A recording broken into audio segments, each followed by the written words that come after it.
Hello and welcome to Drakewind Falls. I'm your Drake Warden, James. We're back for episode 4 as we continue to find out whatever happened to the Drake Wardens of tomorrow. I'm joined by 4 illustrious players. I'm happy to say we're back as we are every other Saturday here on Known World United Twitch TV.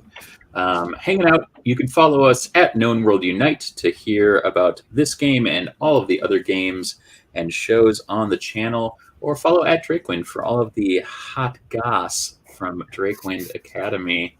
We'll have all of the players introduce themselves. I mean, should I say the T? That's fine. Pinkies up.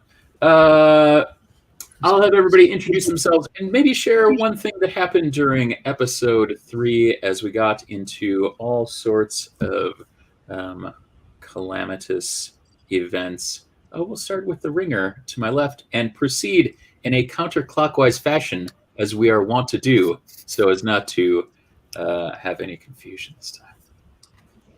That's right. Don't be the Orin. I am Nate, your D&D ringer, playing Owlin Wizard, Horton Abernathy. Last time on Drakewind Falls, I dispelled some things, and then I might have gotten knocked out at a time or two. Pretty sure I rode in a pocket as well. As one does, honestly. Yeah. I'm Warrior. I play Highland. Highland is a draconic bloodline sorcerer. He's a minotaur. Surprise.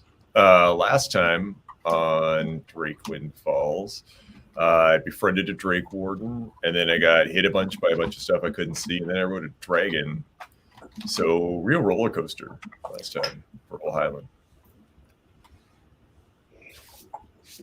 Hello, I'm Lady Christy. I play Fern Fanlin. Last time, I was unconscious a whole bunch. Like a whole bunch. And I think I rolled like 6 ones in a row. It was like a record. It was great.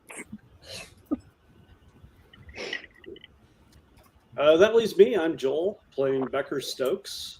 Last time, I beat the crap out of a bunch of people, realized that there were even more people, ran for it, took a prisoner, and yeah, I've got a prisoner. Something. It's a true story. We went into the caves to find the former Drake Warden known as Deej Tanner, where we encountered him and his draconic buddy, Kimmy Gibbler.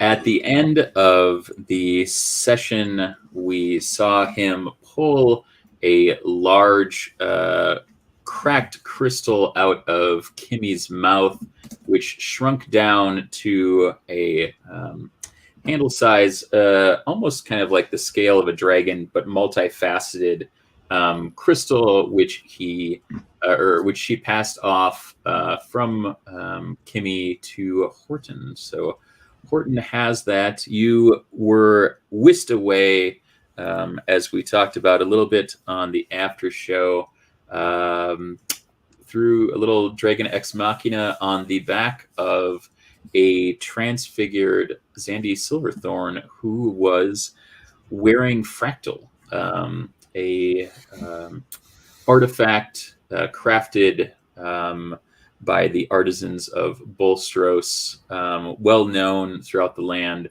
And that is where we ended episode 3, flying through the sky towards Drakewind Falls, a view of it that very few are fortunate enough to see.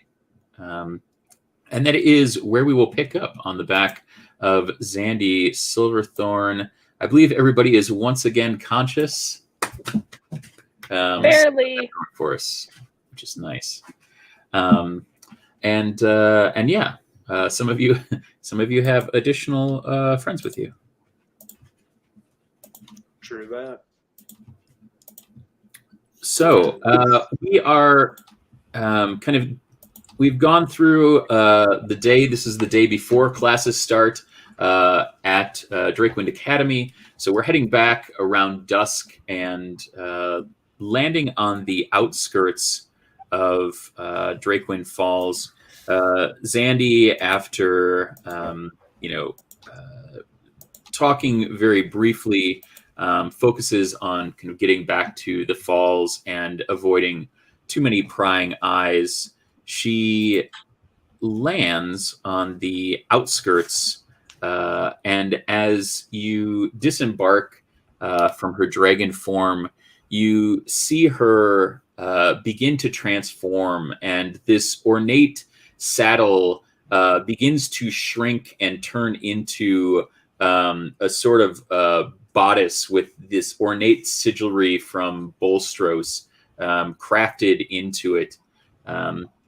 As she turns from her dragon form, her silver-tinted scales become a luminous, shimmering white hair, cropped to one side, revealing her elvish ear.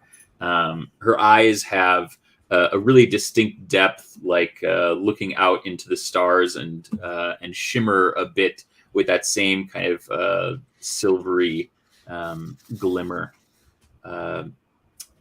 If you guys want to make me a, well, I don't know if this would be, I guess, a history check. If you're familiar with Drakewind Falls, you may recognize where we've landed.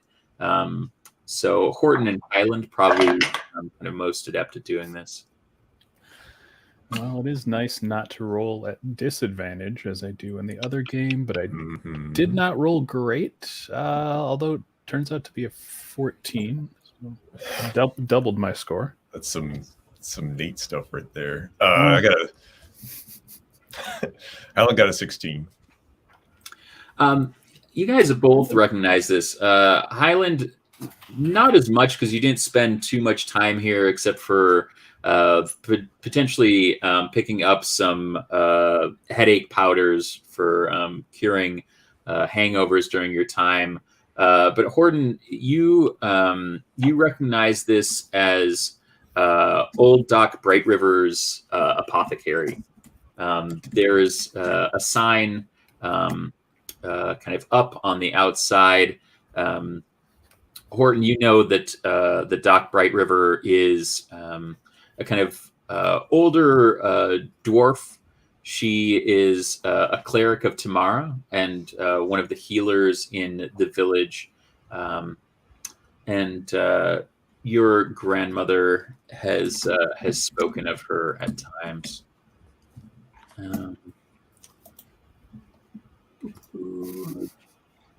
So yeah, Zandy kind of hurries you into the shop and says that we can trust Docklin to keep us away from prying eyes. As you walk in, there's a really musty earthen aroma. There's a kind of smoky vapor that hangs in the upper reaches of the kind of low ceiling. As you pass through the door, you immediately go down a couple of steps. As this space is kind of dug out of the earth itself. As you kind of pass through the kind of open foyer, the apothecary opens up, and you see just a couple of feet ahead of you a counter with an elderly dwarven woman who's busying herself kind of cutting and grinding herbs as she walks around picking clippings and checking on a number of small pots that are kind of bubbling gently away. As you look around the shop, there's cuttings and graftings of all varieties of herbs and flora, both common and contraband. If anybody wants to make me a nature check, I can tell you a little bit more about I'm super good at that. James, I would like to make a nature check for you. That'd be great. I would love that, Becker. But I rolled an 8, so... It's all right, I got you. I rolled a natural 20, so that's 27. Good job. Nice. I also rolled a natural 20. Hey! 23, so not as good, but still pretty good. It's the Fern, how about Highland you? auto. Way early. I got a 10. So Nice. Becker, Fern, you are with the bright eyes of people fresh to Drakewind Falls, are just still kind of soaking all of this in, looking around at some of the clippings that you recognize, or other herbs that you've learned about. Highland, you look around and recognize a small, unassuming plant, leafy. In nature, and you recognize this as Genensis, but the veins of these leaves are not that kind of typical kind of rich forest green, but they actually look phosphorescent. They glow a kind of very light blue, and you recognize. You think at first that, like, as you kind of like drift over to it to be like, oh yeah, I'll check this out. You got that, the you feel like at first it's maybe just the light that's on it, but the closer that you get, you can see that this is actually kind of permeating down into the root system. You can see the kind of stalks of the Genensis glowing with veins of that same blue. Ye old Pedialyte. Horton, you look around and you recognize that you've been given, as you've grown up, a kind of extra insight from your grandmother into a lot of what is acceptable and unacceptable behavior, and things to get into. And you recognize that there's not only a lot of acceptable herbs, but there's also some that you've kind of heard your grandmother identify, and that through being studious and preparing to go to the academy, that there is small cuttings of darkberry and lullaby bush here as well. And you can tell that they are kind of higher up behind the counter. But definitely kind of still in view, even though they are kind of restricted access. So what would darkberry be used for? Darkberry would be used for potions of magical darkness. Darkberries oftentimes used essentially to create powder that kind of like ninja vanish, we'll say. People use it oftentimes to sneak in and out of the academy, and in a time prior to the falls being exposed, people would also use it as a way to kind of pass through kind of undetected for those that had the kind of ability or artifact to get through the magical veil. The lullaby bush, you can use its root to create sleeping potions. Sure.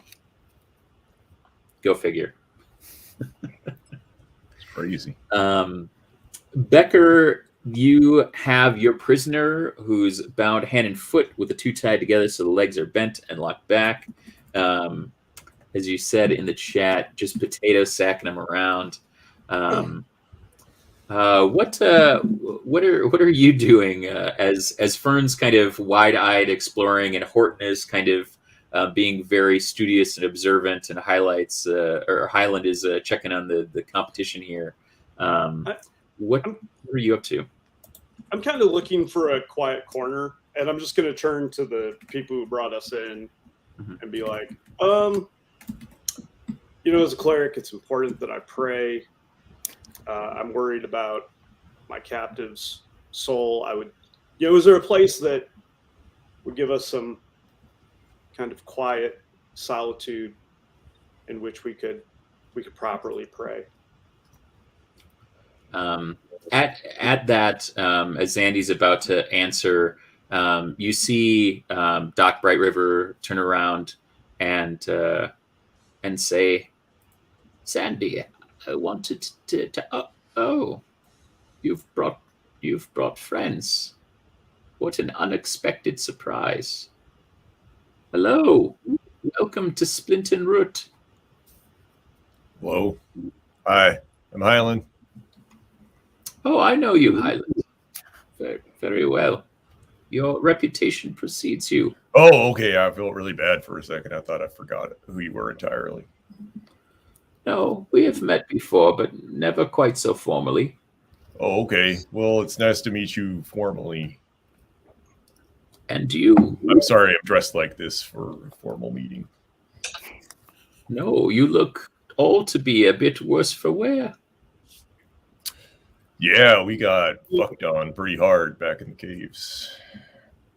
Oh, No, we heard that. Becker, what did you say? I said I would have preferred that. What actually happened in the caves was worse. Not Yeah. untrue. Where did you get this? Did you make this?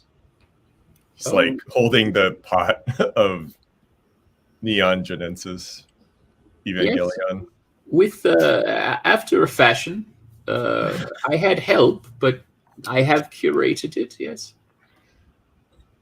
How did you splice it with something? Did you cross pollinating here? What? Yes. It has much to do with the fertilization and also the lamps that I keep it under. Really? That's interesting. Yeah, in the back of my patch, it's real thin between here and the Feywild, and sometimes it gets a little not like this glowy, but like a little glowy. That's interesting. Yes. It's interesting. Can Highland, as you're talking, I taste it? You see this kind of vision of your patch and the kind of forest green veins. You start to kind of walk in, and you see that they are kind of glowing with the same brightness that this does. And you kind of look around and you kind of are smiling and nodding to yourself in this kind of out-of-body experience, and you're just like, just as intended. Hell yeah! And you kind of like fade back in, and Doc says, "I see that you're enjoying my strain quite a bit. Is there anything that you'd like to share?" Yeah, you want to try mine? Oh, I've tried yours. I mix it in. Oh, it has good properties. Thank you. It's available now at the Beacon in limited quantities. So, but I could get you some stuff direct if you want to trade for a little bit of this. Absolutely, yes. I no longer focus on imbibing, but rather use Master Collins's method, as you can tell. Tom's? Philip. Oh, okay. I don't know Philip. I know Tom real well. Well, it's quite enjoyable, and I find that it has a positive effect on those who enter here and can calm them before I need to minister any sort of salve or healing. Sure. Yeah, I've long been a proponent of medicinal benefits. In addition to obviously the more pleasurable side effects, it's way better than like nausea and diarrhea and stuff. If you just kind of feel good, it's better. Yeah, I'll take some of this. I'll give it a go in my patch. I'll let you know what happens. Bring you some of the results. She kind of reaches behind and pulls a small baggie out and kind of leans across and does the old like palm hand off with you. Highland like almost invisibly tucks it into his robe pocket. Like he's done this a bunch of times. Absolutely. Yeah, and she says, when you're learning the ropes and on the road, sometimes you have to learn the benefits and the drawbacks of how we treat our bodies the hard way. For sure. Excuse me, just one moment. And she turns around pretty abruptly and disappears into the back with one of the kind of small iron pots that's kind of bubbling away. You can see as you're kind of walking through, it starts to kind of slow the bubble and it kind of settles down, and then like a thick kind of fog permeates up into the air. Kind of intermingling with the kind of smoky vapor that's already kind of hanging in the air. Horton, you are like rapidly flying through a hallway at like the top speed that you can muster. There are students that are watching you as you're like flying by and like darting out of the way. And this is like top level stuff. You are kind of barrel rolling all the way through. You have your books in your kind of binding leather, and you're holding onto it with your talons, and you light down just outside of your class, and you can't believe that you're going to be late for your first day of school. All of a sudden you see yourself just kind of like looking straight into the eyes of a large drake that has just kind of bright blue eyes. And Doc Bright River comes back out from the back and says, "Oh, I see you've met Nico. He doesn't come out for just anyone. You must be very special, my young boy." I guess I am. Mm-hmm. Well, not many people draw her out of her den. To have Zandy bring you here and for him to take a shine to you, that's quite extraordinary. Tell me, how is your grandmother? Oh, she's doing well, thanks. I'll let her know you asked about her. Oh, please do. Please do. And you, friends with the unconscious one, does he need ministering to? Oh, I'm gonna take care of him, no problem. I was just wondering if there was a spot that, I could, just a quiet spot that I could take him and administer to him in the manner of my faith. Zandy kind of looks at Doc and asks kindly if you could utilize her shrine. And Doc says, "Oh, of course. And she lets you and Zandy pass. Zandy leads you through the back and down into the basement.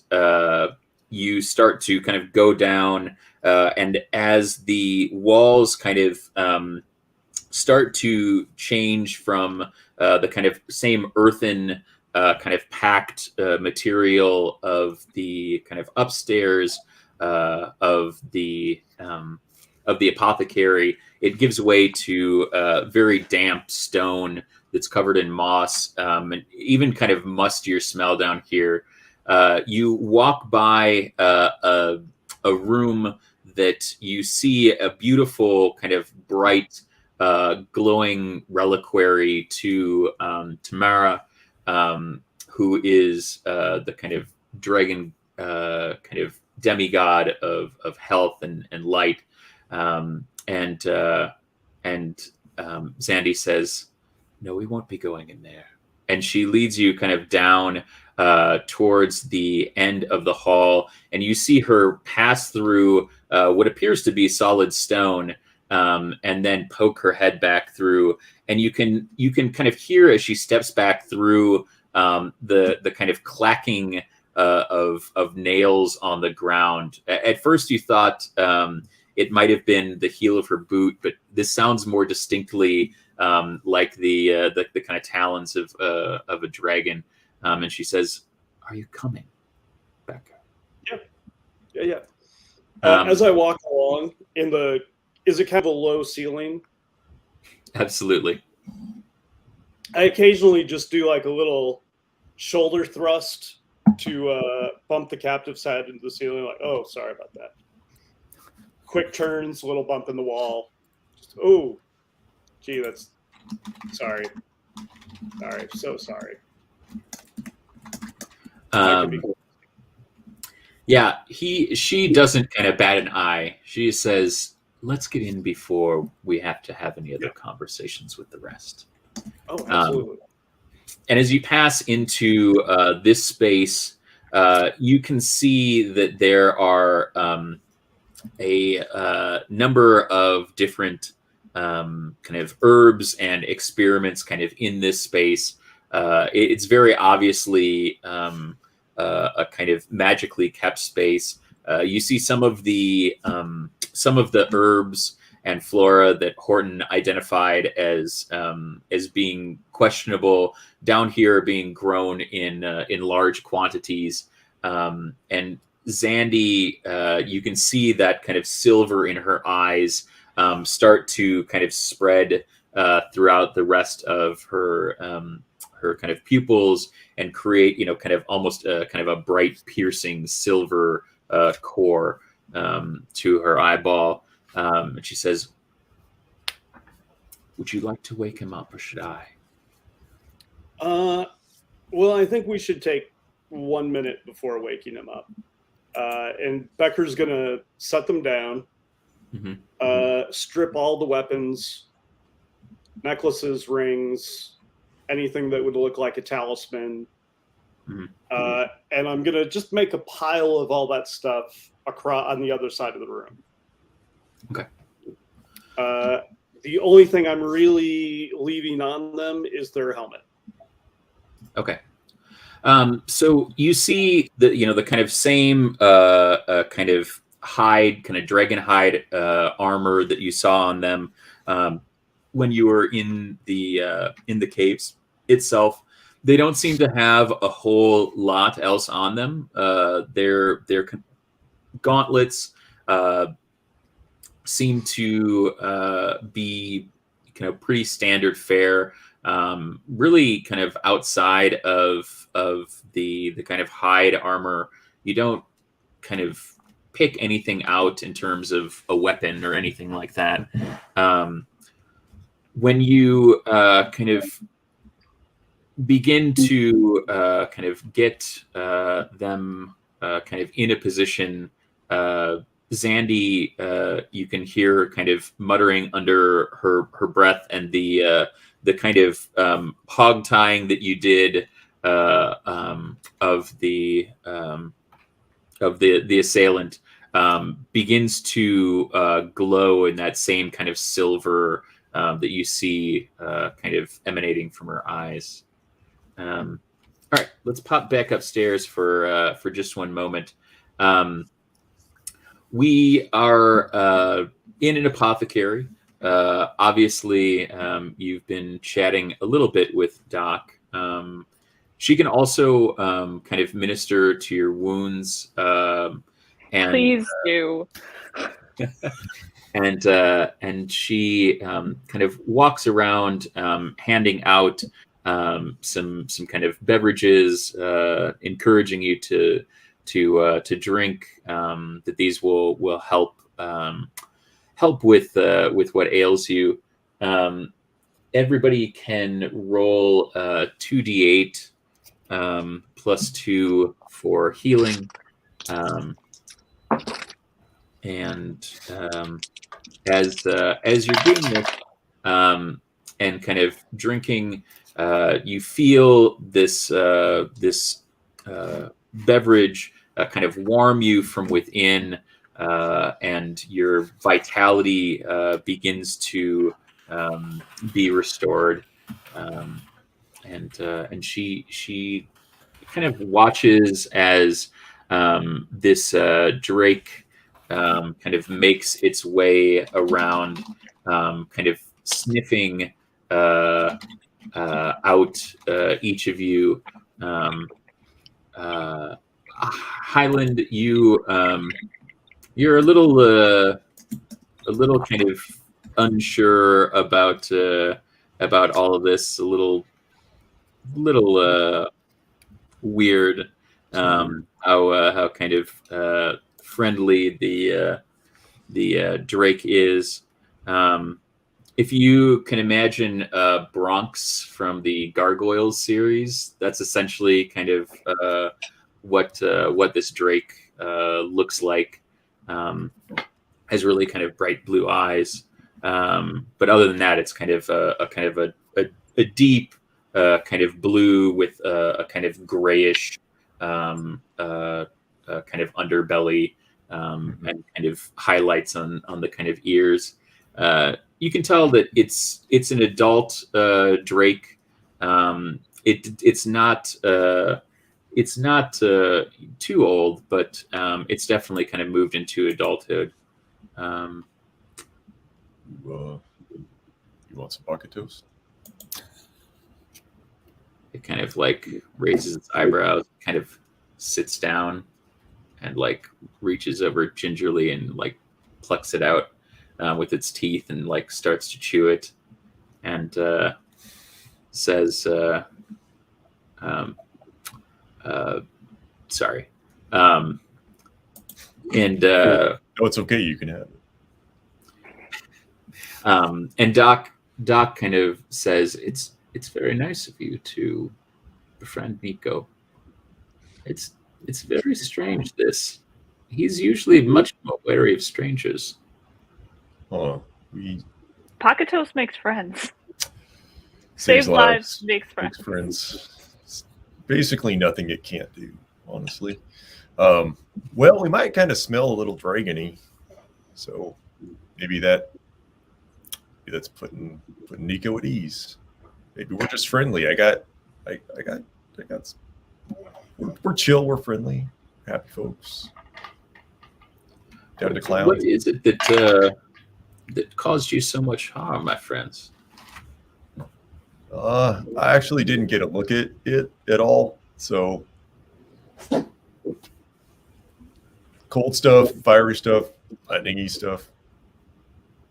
Yeah, there was a lot of darkness, but mostly it was people that looked like the person Becker had. And you came upon a disagreement with these people, or? No, they just kind of attacked us. Yep. Mm-hmm. Magical darkness attacking you. Where was this errand that you were running? Was this on Zandy's bequest? I'm gonna make an insight check to see if I can figure out if she has some sort of malicious intent. What did you roll? It'd be an 8. An 8. Yeah. So I rolled a 17. Horton, you are the type of Owlin that is trusting, a little naive, young, but this is, as opposed to maybe your grandmother, you tend to trust elders, and you find that she is making conversation so that she can be helpful. You kind of don't know too much else. Highland, you know that Docklin has been around the block. She is actually one of the Council of 12, and she is, she keeps a kind of low profile. She knows most of the goings on, so you could imagine that while she is asking, she may already know where you've been or who you are doing errands on the behalf of. But like most people who are kind of more empathic, they recognize that you sharing the information freely is a lot better than her just kind of coming right out and saying it. In a lot of ways, it's the maternal kind of instinct to allow people to kind of open up and kind of draw that out. Yeah, you don't feel like that there's any kind of malicious intent. You more kind of see that Zandy, if Zandy's here, she's probably here for a good reason, and Right. And if you're here with her, things probably went awry with what you were doing. Otherwise, she would not have been necessary. Just on a little bit of council business.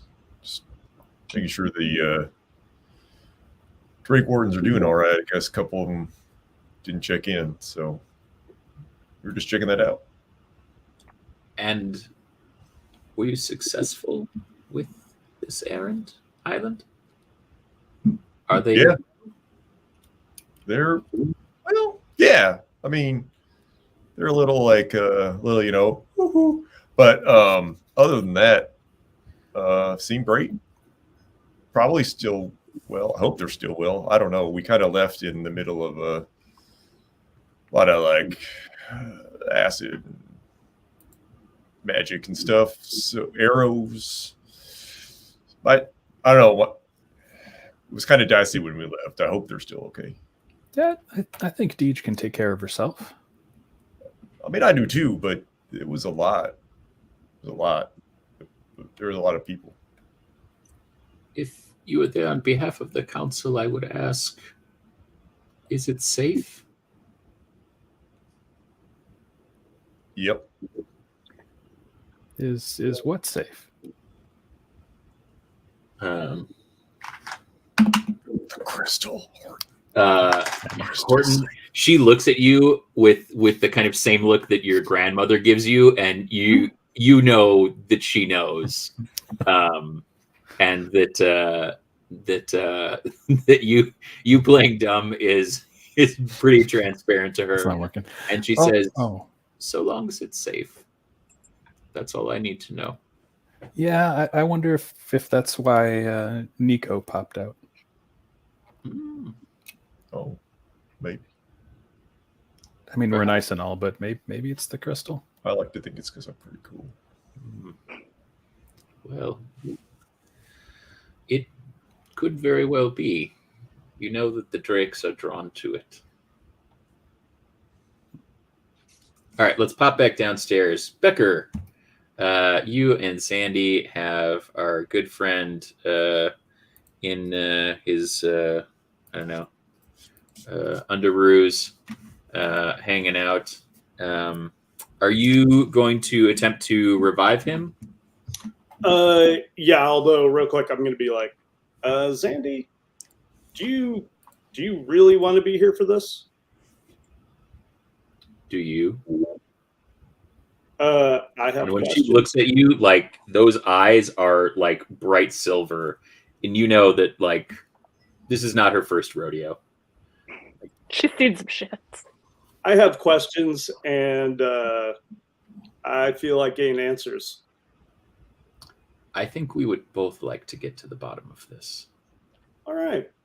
I'm going to do a quick check of the helmet to make sure it's got metal in it. Like it's not just a leather helmet, right? It's got metal bits. When you look at it, make me a survival check.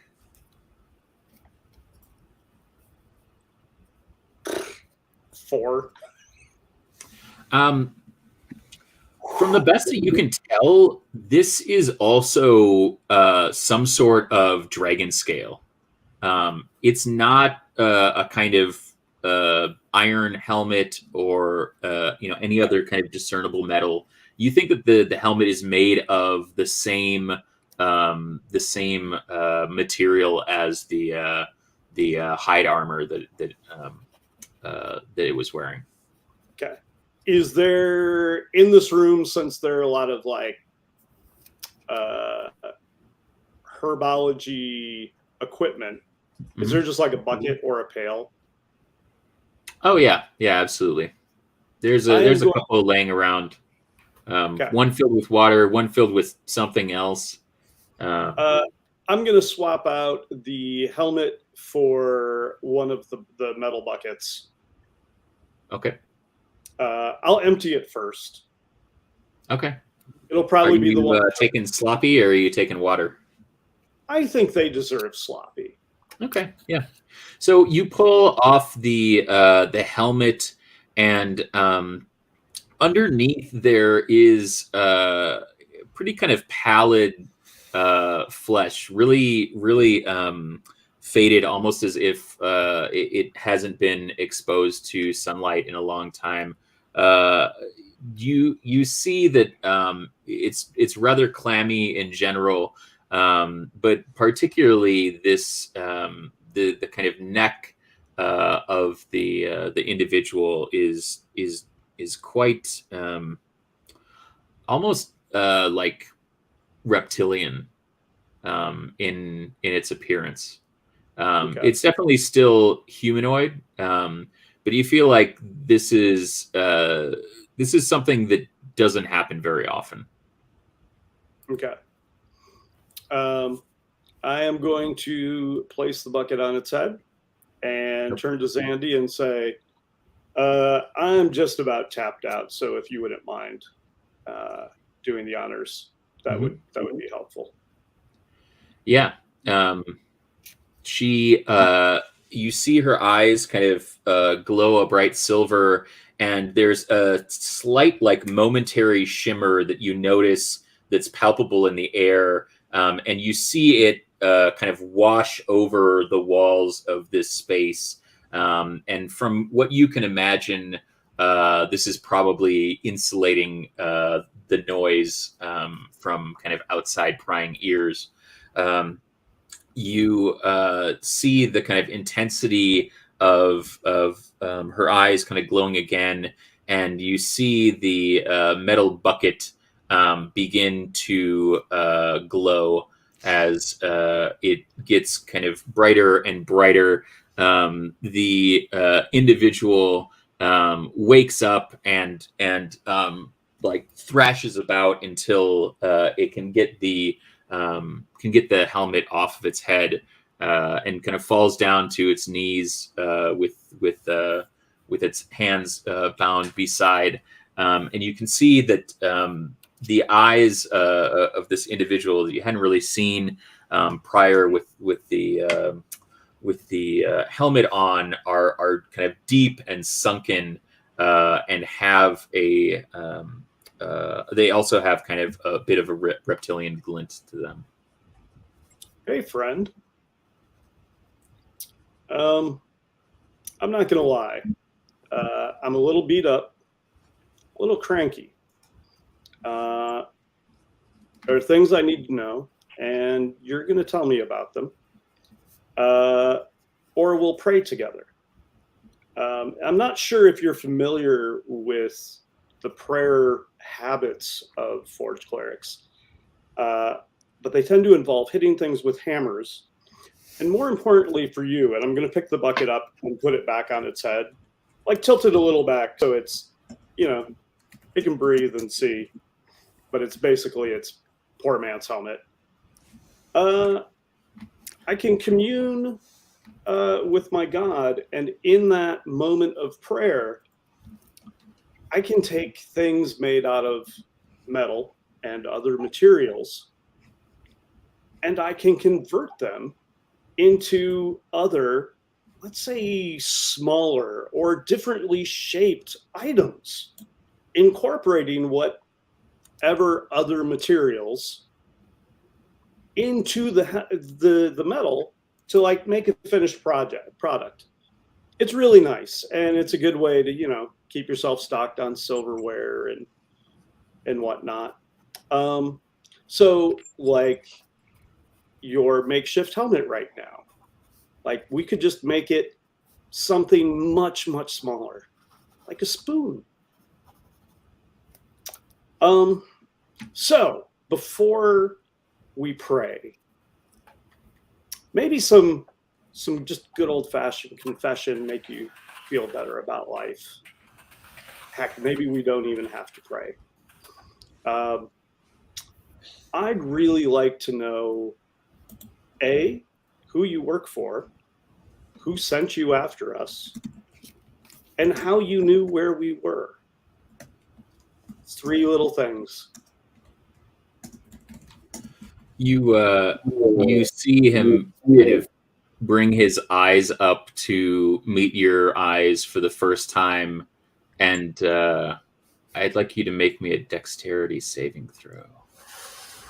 Because those go so well for me. 20.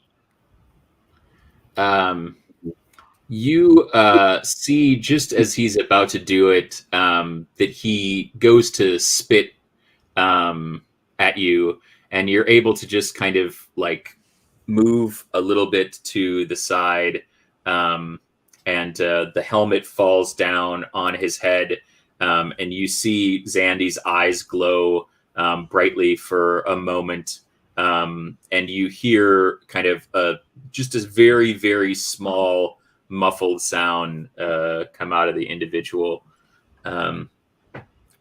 Meanwhile, upstairs, Fern, you feel a little tingle in the kind of back of your neck as the hair stands on end a little bit, and Nico makes its way over to you and sits kind of looking like, oh, like, what do you have? Do you have pocket toast? What's going on? Some of my pocket toast. Pocket toast makes friends. I will put my hand out like you do when you like are meeting a cat that you don't know, and they, you know, like the whole like, hey, you want to be friends, and see how Nico reacts. Yeah, Nico is like just kind of immediately like comes up and does the cat, you know, kind of like running its head along the palm of your hand. Nico gonna get hella scritches. Yeah. Nico's pretty happy at this, and you see Docklin, who's you know been kind of chatting a bit with Horton, kind of leans kind of over the counter to where you're standing off to the side, and says, what a good boy. He's so happy. It's very unusual. This is quite nice. I think this goes beyond your crystal, Horton. I give real good scritches. Nico does appreciate this. He doesn't get out quite as often as he would like, but he must. Well, let's just say that the sight of drakes in Drakewind Falls is not the occasion that it once was, nor as welcome. Becker, you're a bit surprised that Zandy is kind of such a willing partner in your warm crimes, and you realize that this kind of individual is made of maybe sterner stuff than you might have previously imagined. It kind of attempts to kind of thrash and throw the helmet off of its head, and is able to kind of like kind of buck it off and kind of immediately look kind of up at you, and its eyes are just like super sunken in, but just have an absolute rage in them, and it's not saying a thing to you. It's just staring directly into your eyes. I get it. You're angry. You didn't want to get caught. Probably not by me. anybody. But I also didn't want to have like lightning and fire and all sorts of weird shit shot at me. So we're both a little on the grumpy side. So, it's probably a good time to pray. I'm going to thump the bucket back on its head, hold it in place, and I'm going to start the 1 hour ritual of changing it into something else. What I'm going to say is that we'll change it into something like, I don't know, maybe a metal teacup. And be aware, it takes an hour. So this is going to be a very slow process. But when you feel the metal start to move, don't be surprised. You know to expect it. And if at any time you want to talk to me about, I don't know, the answers to any of those questions I asked, you just say the word and we can chat. And then I start shaping the bucket. But rather than shaping it into a cup, I'm going to be shaping it into a helmet. So a couple of minutes go by as that kind of begins to take shape, and you hear kind of from within, "Take this off of me and look me in the eyes, you coward." Says the guy who attacks in mass in the darkness. No, I've already looked you in the eyes. There's nothing special there. Be quiet. I really have to focus. If it's not about those 3 questions, you're just going to mess me up. And I don't know, maybe instead of a teacup, we end up with like a ball bearing. And that's going to be really uncomfortable for you, I would imagine. If you want your answers, you will take this off of me. Are you being serious, or are you going to spit and be unfriendly again? Just dead silence. All right. Well, as a man of faith, I'm going to trust that you're trying to be neighborly at this point, and maybe we can find some common ground. But, the helmet can go right back on. And I'm gonna pull the bucket off. I will turn this torch around. You pull the bucket off. Make me a dexterity saving throw. Well, and I'm behind him. I've like kind of moved behind. Make me a dexterity saving throw. Okay. That is the wrong stat. 12.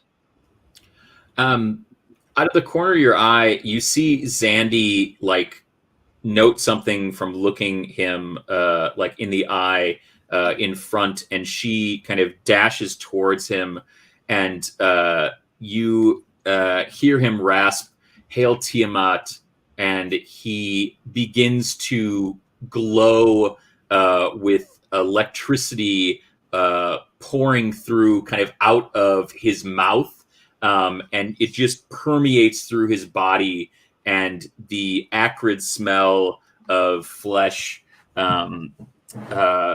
just invades your nostrils, and you see him keel over in front of you.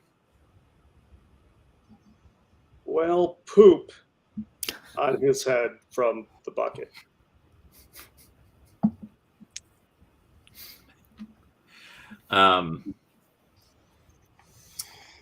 Let's go back upstairs. Scritches all around. Oh, I'm double-handed scritching. Plus, I have now cast Mage Hand, so I'm giving him like the butt scritches at the same time. So it is like 3 times the scritches.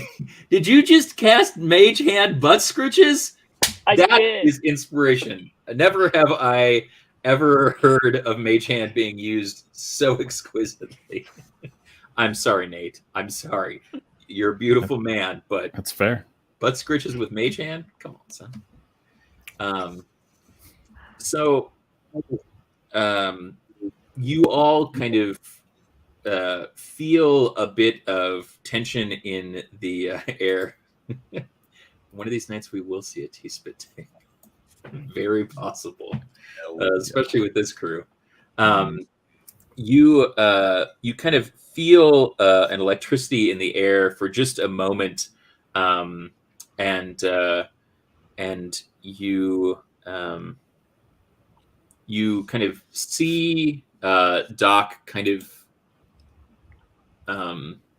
almost as if somebody's speaking to her telepathically in the same fashion that you were spoken to when you got on the back of Zandy escaping the caves. And she says, "Oh my.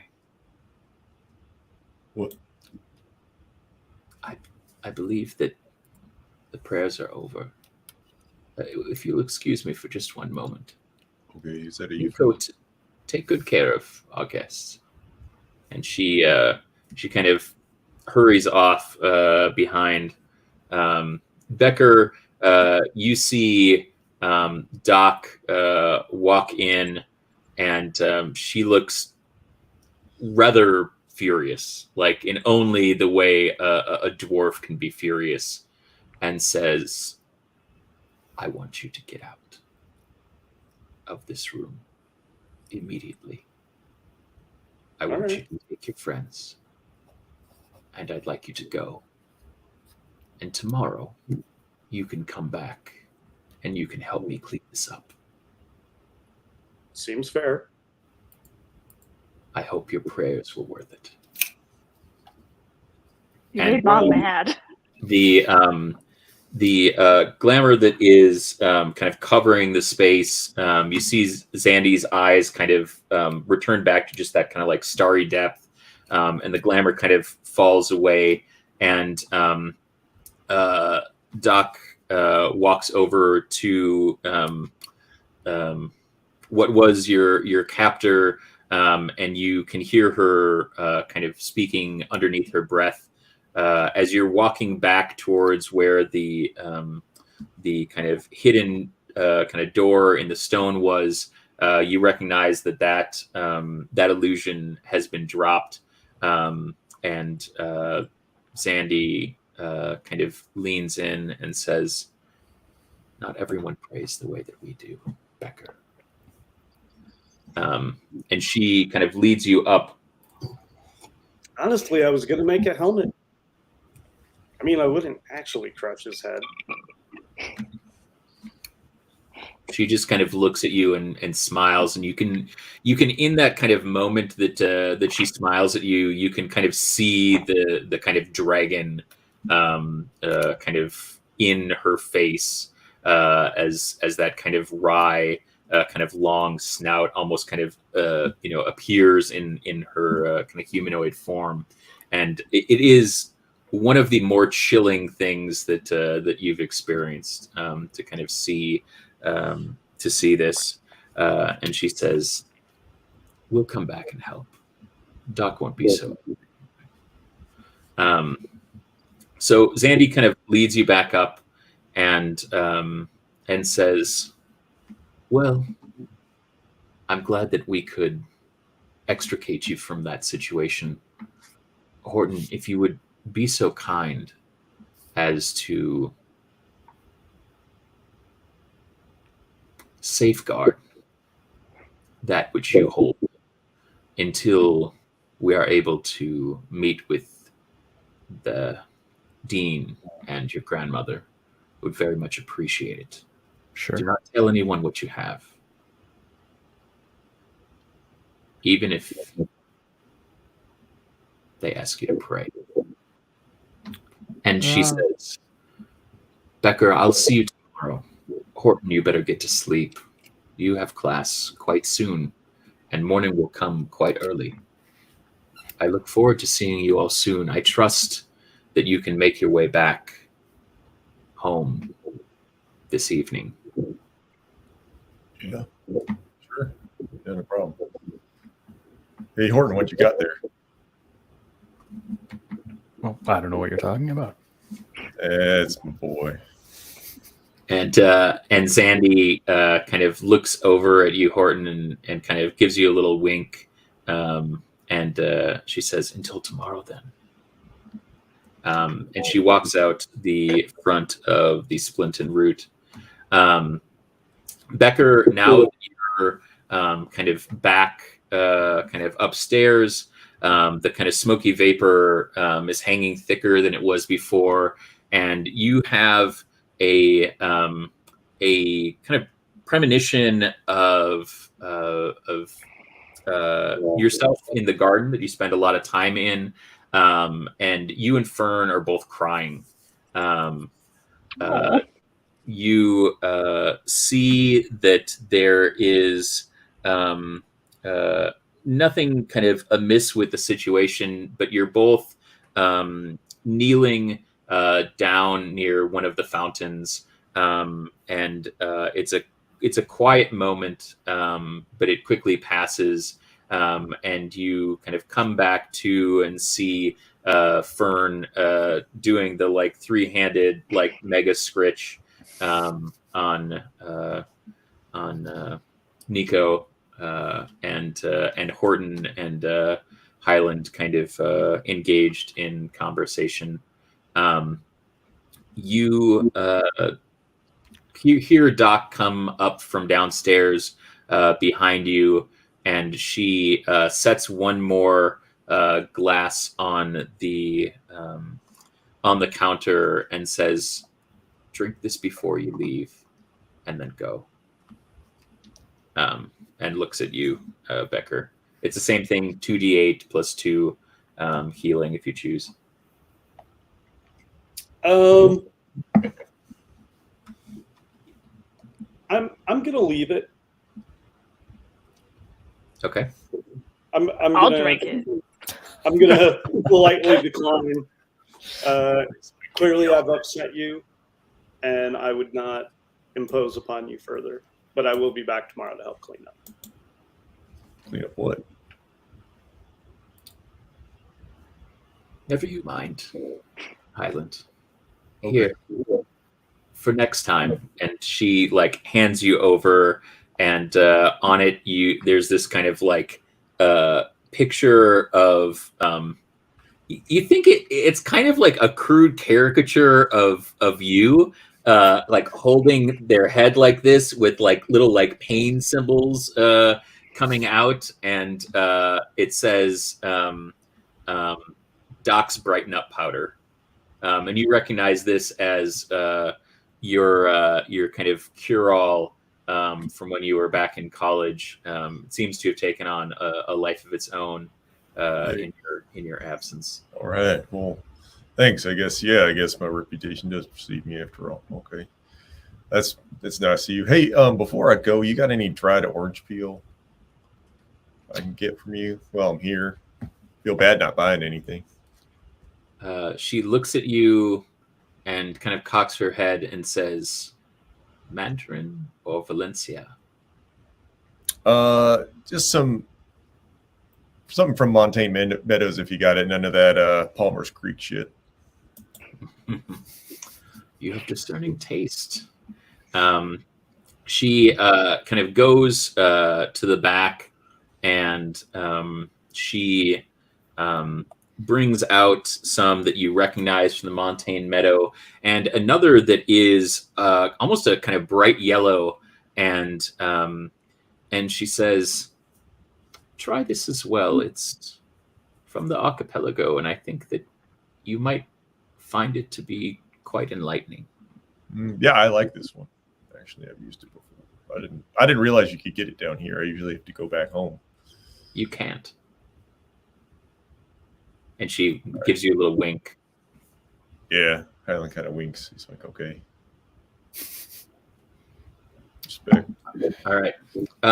So she kind of bids everybody a good night.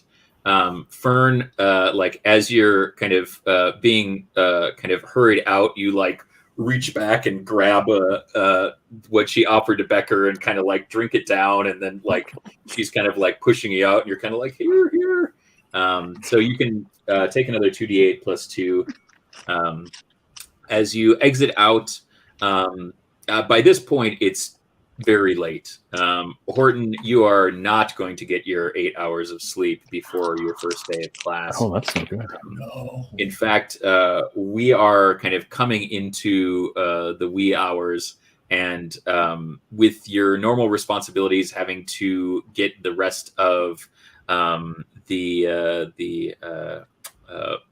flock, what would you call it? Clutch? The rest of your siblings up, you take on a lot of responsibility in your household. So in addition to this being your first day of school, you're also needing to make sure that your siblings are up, because your folks are heading off to all of their responsibilities, and that keeping the shop going is quite an endeavor, especially keeping it up to Virginia's expectations. So Of course.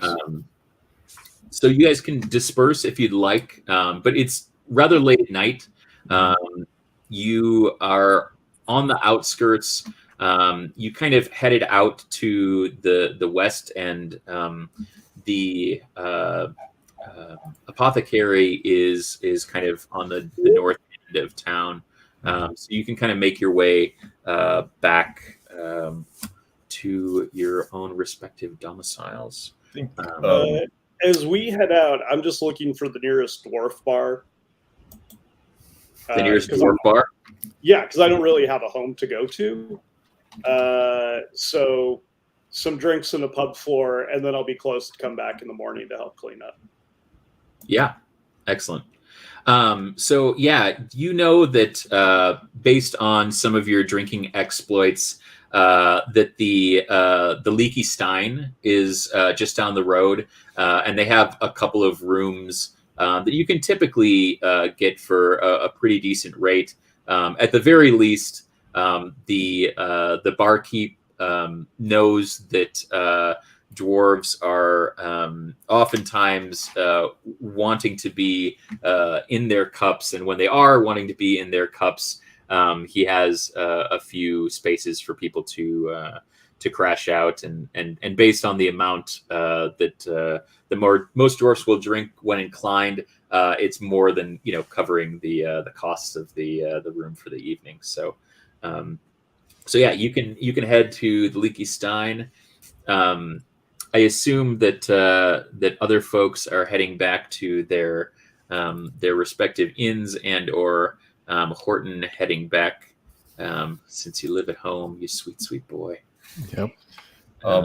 Yeah, Highland is gonna hang back for a second, and once Horton and Becker hang off, he's gonna be like, "Hey, Fern, Yes. Thank you for responding. I just wanted to let you know I don't think you're gonna betray us or nothing. I don't know why Becker's being such a dick about it, but I just wanted to let you know that balance is important to me, and I just wanted to let you know that. Appreciate that. Okay. I'll probably think you're real good once we get to know each other better, but for now, I think you're okay. Good. That's good. Yeah. Can't believe you're the girlfriend. Oh, pretty cool. Big day. What did you say, Highland? Can't believe what? Big day. Big day. All right. Well, I just wanted you to know that, so I'm going to head back. Thank you. To so That's very kind of you. sure. See you around. Yeah, so Joel also, yes, Becker doesn't know her last name, nor do I believe does Horton kind of recognize anything about this. So, all right, so you're able to kind of make it back. Horton, why don't you roll me percentages? All right. This is how much you get to sleep. Well, then that's great. 27. Minutes. So late for class, buddy. Horton, 27 percentages. Yeah. You wake up with 1 level of exhaustion. Oh, All right. So you'll have disadvantage on ability checks. Yep, I'm used to And you wake up at the kind of Sweet, designated sweet time to get baby. all of your siblings up. And as you're waiting for them to get ready, you kind of perch down and kind of wait, and you drift off to sleep. And you wake up in a start as your brother kind of lands next to you with some food in his beak and says, "Aren't you supposed to be at school, Horton?" Oh no, I gotta go. Horton, you are experiencing the vision that you saw as you fly through the streets as fast as your sweet little owlin wings will take you. You have your books clutched in your talons, and you're moving as fast as you can towards the academy to make up lost times and head to your first class. What is your first class, Horton? That's a great question. Let's see, what classes did I say I had? It's Poffles and You with Professor Lanny. Oh, so you land down just outside of Professor Lanny's classroom, and you hear his distinct cadence coming in from the outside, and he says, "I'm descendant of one of the first people, to come in here and talk about Poffles. And so today, I'm here, Professor Gene Lanny, gonna be talking about Poffles and You. I smell a little something coming right from outside of our door. I think it's an owlin, would you care to come in?" Oh, and and Horton was going to try to magically sneak the door in, but like apparently that opens, didn't work. and like a slightly out of breath Horton is like standing there,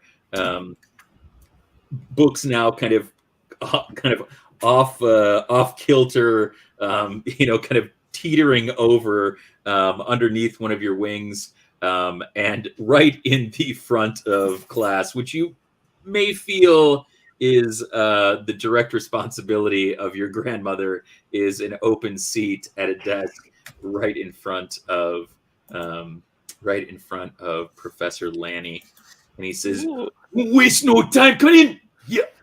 Cream rises to the top, and Horton, if you're gonna get to the top of Poffles and You, gotta start by being on time every day." You could tell your sorry, grandma I'm late. you were late. Oh no, of course he is. Oh, I'm sorry, I'm late. It won't happen again. Becker's gonna get in trouble because somehow he's responsible for you getting to class on time. Highland, you wake up at the normal time, 1:15, whenever. You make your way downstairs. You recognize that your proprietor friend is not minding the bar today, as people are kind of getting ready for their day. Instead, you see the familiar face of one of the other folks that typically is waiting tables, but they're kind of making sure that things are getting out to everybody, making sure everybody's getting their sweet bowls of deliciousness. What are you up to today? Oh, well, I don't know. I'm trying to keep it loose, if I'm being honest. I don't know if I got to go to the dean's office or whatever about the crystal thing, or if they're even going to call me about that. Yeah, I don't know. I don't got any waking to do, so guess I'll probably head off to the old Highland Row and see about playing a little bit of this new. you know. Fern, are you in for your usual bowl of filler up, or what are you up to? Sure. That seems like how I start my day. True story. So Highland, as you mosey down in your typical fashion, you see Fern there in her typical fashion, a little more tired looking than usual, but she has her delicious bacon-studded barley porridge with those delicious roasted candied seeds on top. She's most of the way through. You can tell she was probably up and at it a little earlier if she got to the beacon, and has gotten through most of her breakfast already. Hey, Fern. Hi, Highland. How'd you sleep? Great. Real well. Good. Yeah. Sheets are a little bloody, not gonna lie, but clean them up. Magic, you know. That's good for that. Nothing it can't clean. Except souls. It's not good at that. Yeah, crimes of the soul, it cannot clean those up. Becker, you wake up as usual, a kind of stranger in a strange place. You had your fill of drink last night at the Leaky Stein, and when you make your way down, there's an ale waiting for you that also kind of smells faintly of sausage and maple syrup. Perfect. Breakfast food. Yeah. So you are you kind of, the proprietor doesn't kind of give you a second glance. He just kind of like nods and goes about his business, and you're able to take a slug and down it in one, and you just kind of walk out, dwarven understanding. Everything's been settled up the night before. Yes, a full dwarvish breakfast. And you're on your way. So your usual work crew. So is, you had an ale as well. Yeah, a couple, I guess. But your usual work crew is a little bit more out of the way today than is typical, as Drakewind Falls was on break. You kind of had your run of the academy and the kind of surrounding areas, fixing up the housing and things like that.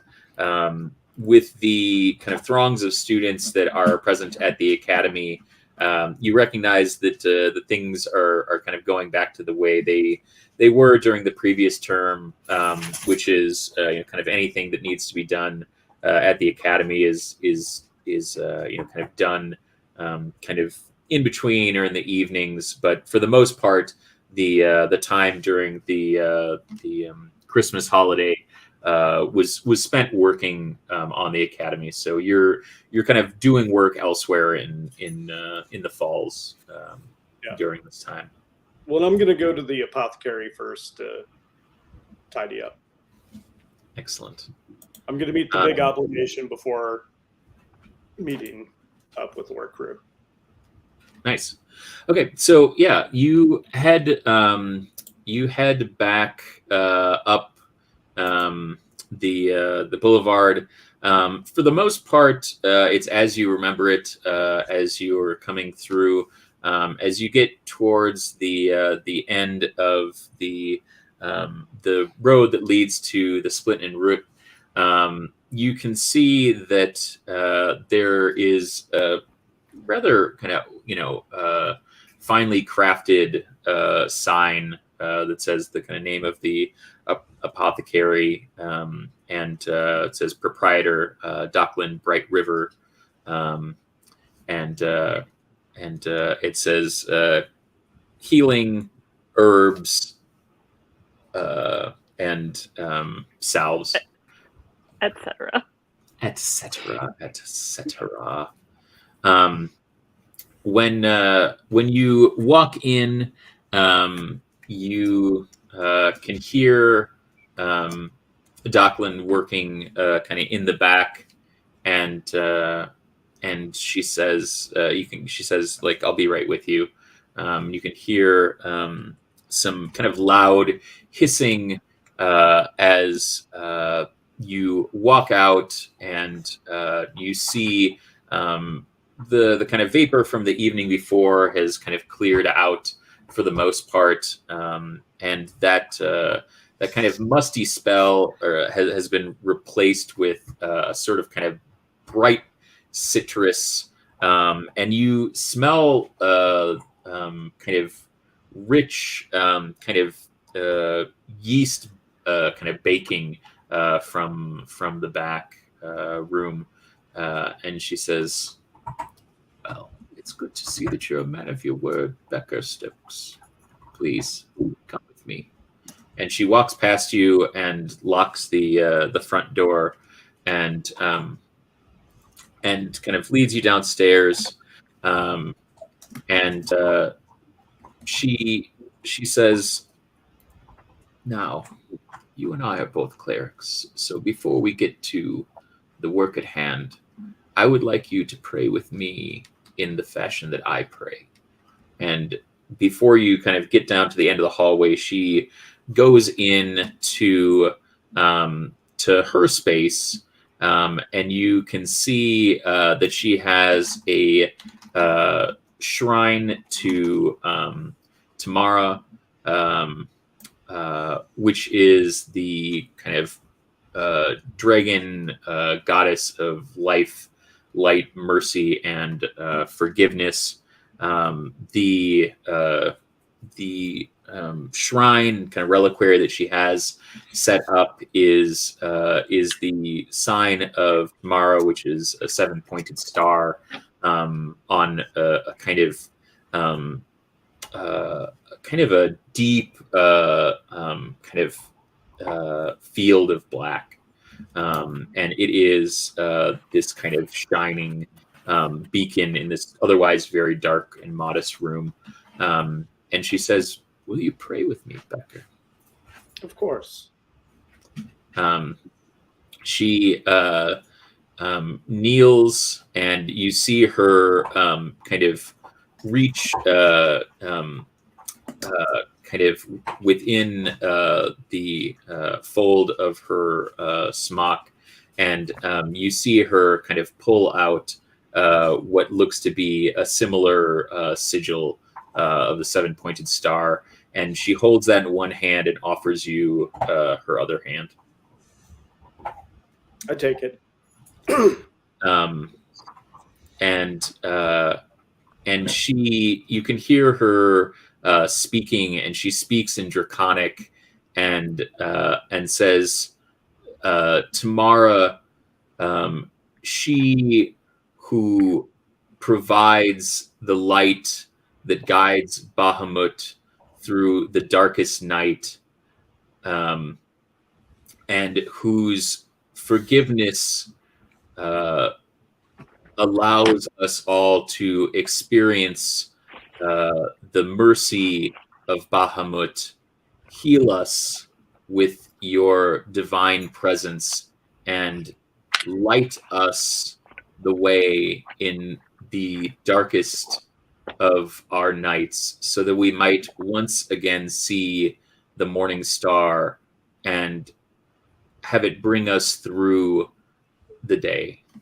And you feel a bit of warmth kind of transfer between your hand and hers, and she kind of bows her head, and you can hear her kind of whispering under her breath in Draconic again, and says, and she kind of like opens her eyes and looks over and says, "Thank you. Now to the matter at hand." And you see her kind of walk into that room, and the body has been laid out in vestments, wrapped, and kind of returned to kind of a prone state. the armor that you took off of it and the helmet itself, you kind of see kind of hanging over near the kind of workbench where you saw a lot of the say contraband material, and she says, the darkness that was brought into our presence is one that, although I recognize the depth of the absence of light, I know very little, save that this body has not seen the light of Tamara or any other brightness for quite some time. Sure. What'd you say? That is for sure. She asked you if you could tell her a little bit more about your encounter. I mean, I do want to apologize for what happened. It did not go the way I had hoped. I just wanted to find out, you know, who they were working for, how they knew where we were, who sent them after us. I mean, they almost killed every single one of us. So I was hoping for answers. I told a couple lies about what I would be doing and went to change your bucket into a helmet, though I told it it would be something much, much smaller. I figured it would feel the metal shrinking and conforming to its head a bit and maybe want to give some answers. And then it detonated itself with lightning, which apparently Zandy saw coming, though I don't really understand how. But I don't want to make excuses. I brought something into your home and it went poorly, and for that I'm very sorry. We all pray in different ways, and we all seek enlightenment in different fashions. And though this is not the way that I would choose, I understand your need for information. You see, to diagnose that which is sick, you must dig deep sometimes, and that is not always a comfortable position to be in. I just choose to pray in a different way. But if Sandy had approved, then this is much more consequential than we had first grasped. And for that, the council thanks you for your service. Now, tell me, is your small friend quite well? Horton? Yes, the Abernathy boy. Well, in what sense? I mean, he got pretty beat up the other day, but I mean, we all got to walk home. That is to say, is he capable of shouldering the burden of which he has been tasked? Good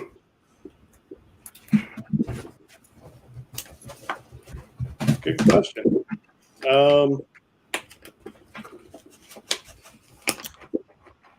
I think for somebody with such small shoulders,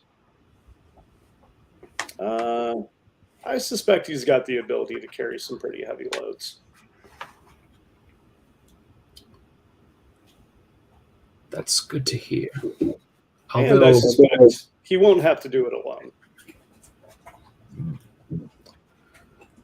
It's always good to know that your shoulders can be broader when you're standing next to friends. And, well, I'm not sure that his grandmother believes in him quite as much as others do.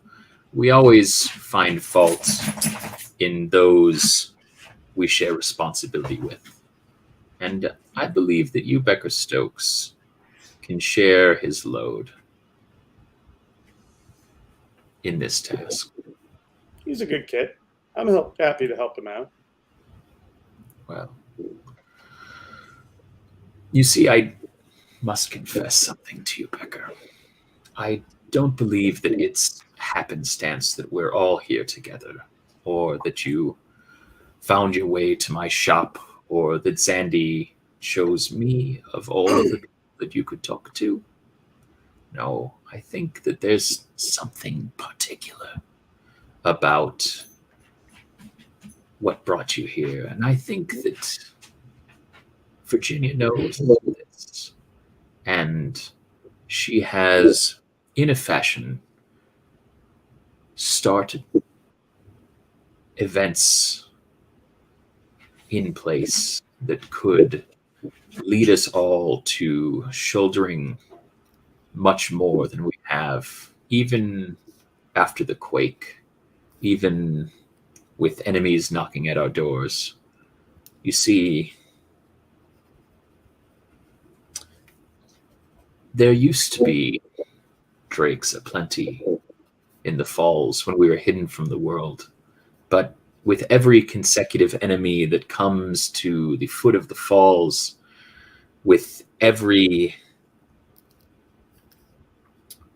opponent of the intermingling and cohabitation of our draconic brethren, we see fewer and fewer eggs every year.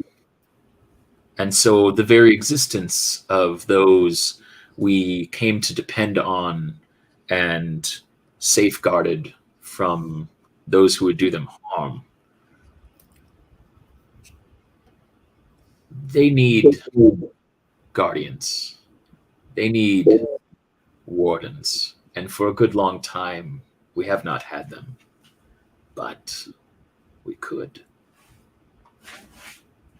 And that may fall on shoulders that were never meant to be that broad.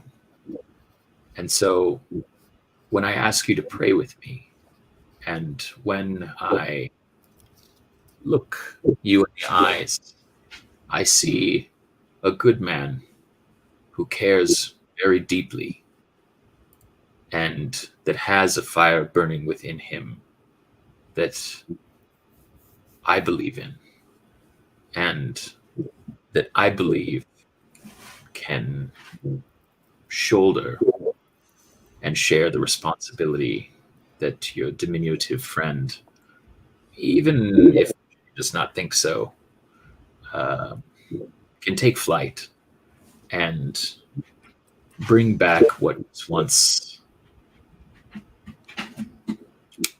an assurance about living in the falls and at the core of what this community believes. Because once you shoulder that burden, you're no longer an outsider, Becker Stokes. You are welcome. And you are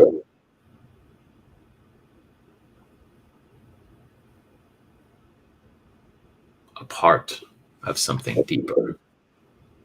And so I would ask that, although we pray in our own ways, that you remember the warmth of Tamara and Bahamut, and that you recognize that the fire that burns within you is the same light. It's just manifesting itself differently. That's fair. So you're on the council, right? I am. Do you actually believe that about all the folks who defend being part of the community? I do. Being welcome? If I did not, I would not ask you to pray with me. And Fair. if I did not, last night would not have gone quite so well. I just asked because having worked in service to those associated with Fletcher Coney, welcome might not really be the word for, say, all of the wardens in this community. I will say this, that all of the aspects of the council and of the Weir have not always acted in each other's best interests. The heads of the 5 families have asserted themselves in various ways over the years that was untoward to each other and to outsiders in our community, or even those within our community that chose to see our seclusion in a different fashion. And that is why when we took a step back, even before the betrayal and even before the destruction from the quake, the 12 days representing the long and arduous journey to arrive at the falls and the Dragonbond to hide the falls from prying eyes so that we might safeguard one another. The distribution to the council to echo that, to step away from the past and the rule of 5, while still having the face and the scale and the talon and the tongue and the breath be a part of that conversation, I hope reflects a different attitude towards what Drakewind Falls means to those who live here and the rest of the world. That's fair. I'll do my best to keep an open mind about it, I guess. Do you know who that guy is? Or who it's working for? When we were sent out, we were given bupkis. I don't know, but I think that we have suspicions of agents, and that the quake itself was not an accident, but rather something far more insidious.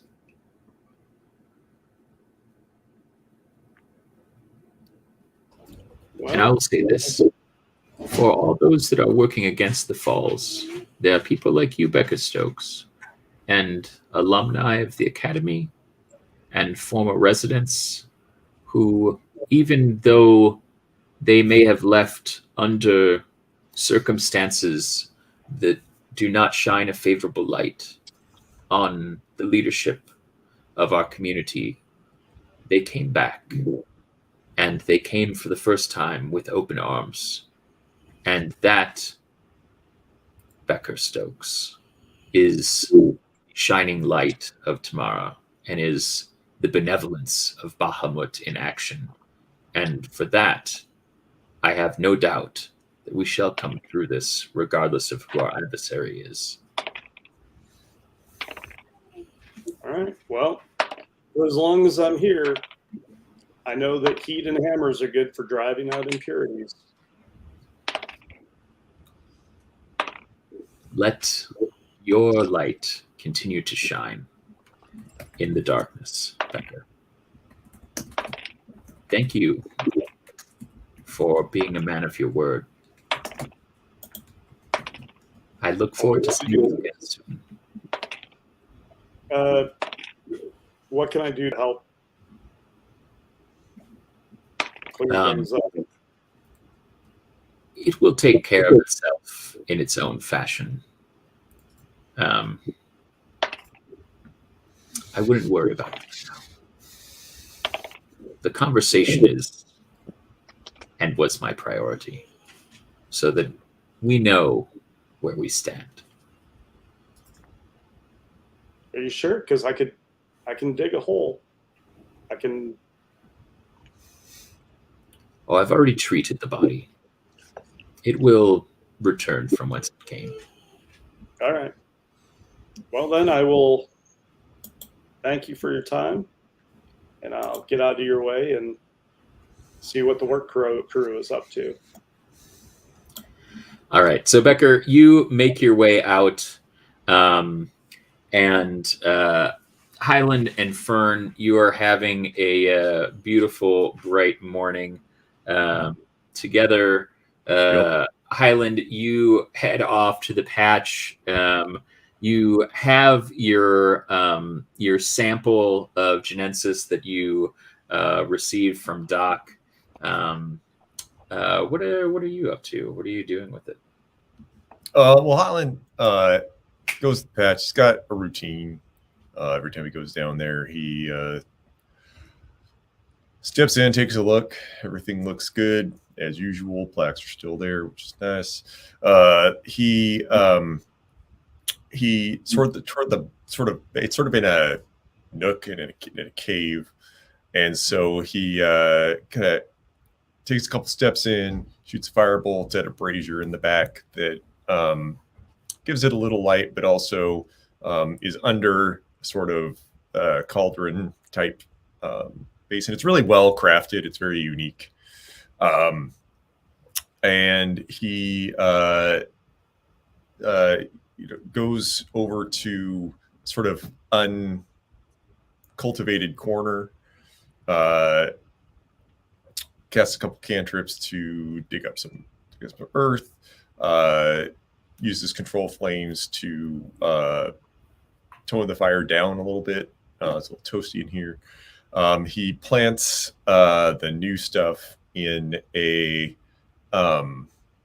and it's in that sort of new separate corner. He doesn't want it to necessarily propagate into things he already kind of knows and understands. He's just trying to get a feel for it over there. And while he's puttering around, he sort of like he just absentmindedly he presses the little stone pendant around his neck. And while he's pottering around, he just says, "Hey, Dad, sorry I didn't call last night. Had a big adventure. Rode a dragon, even. You might want to check on Terry.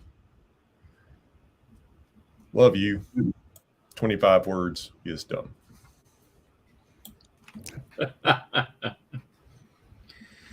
And then just continue. Percentages. Okay.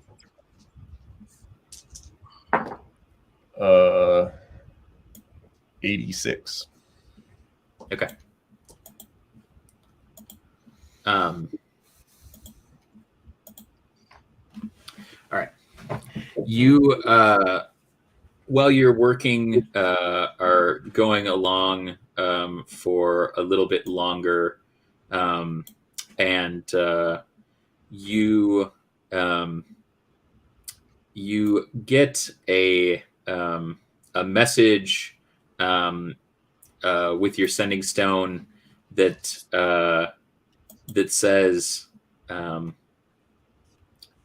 "Don't forget to pick up some eggs and bread.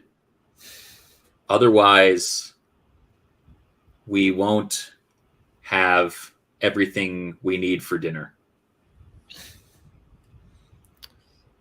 Kind of smirks and nods to himself, and then he presses the stone again. Says, "Wrong stone again, Dad. Dinner sounds nice, though. I only used like 8 words this time. Now 13. Now 15. Now 17. Now 19. Now 21. Now 23. Now 25.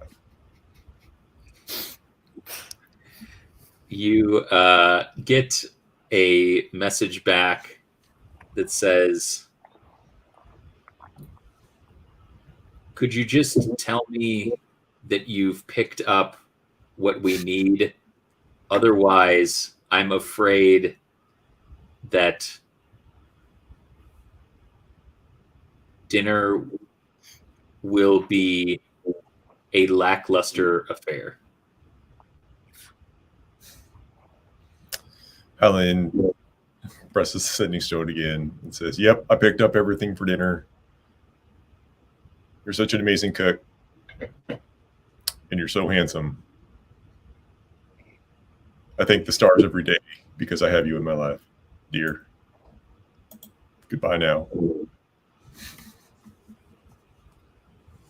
And to think you needed only 11 words to say that. Now 15, now 17, now 21, now 23, now 20. You reach the message reaches its 25th word before you realize that as occasionally happens, your dad thinks that he's talking to his partner rather than you. But I'll be damned if he isn't going to cook up something special tonight. So yeah, as you kind of continue to kind of get everything settled, you kind of set up with some of the material that you received from Doc. Fern, what are you up to today? Oh, who knows? Probably making my way back to the academy and just waiting for someone to tell me to do something. Okay. Make me a perception check. Oh boy. That is a 10.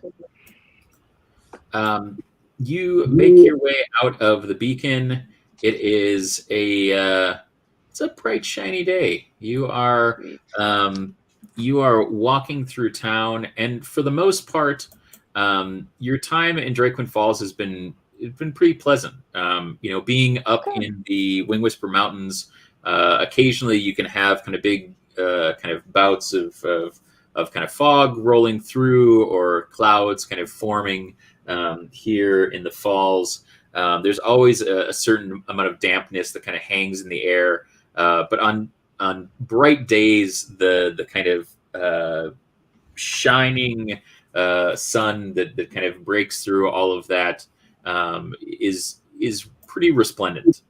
And considering Lovely. the day that you had, this is a pretty nice little departure. So as you head to when you head towards the academy, you kind of make your way pretty easily. You stop at some of the street vendors and pick up a little snack for later. You see some little mouse candies that you know that Horton likes as you're walking along, and you're like, you know what, little guy, he deserves a little treat. So you pick him up a little something. You start to get the feeling that you're not alone in the marketplace. No. What? Not cool. Why don't you make me a perception check again?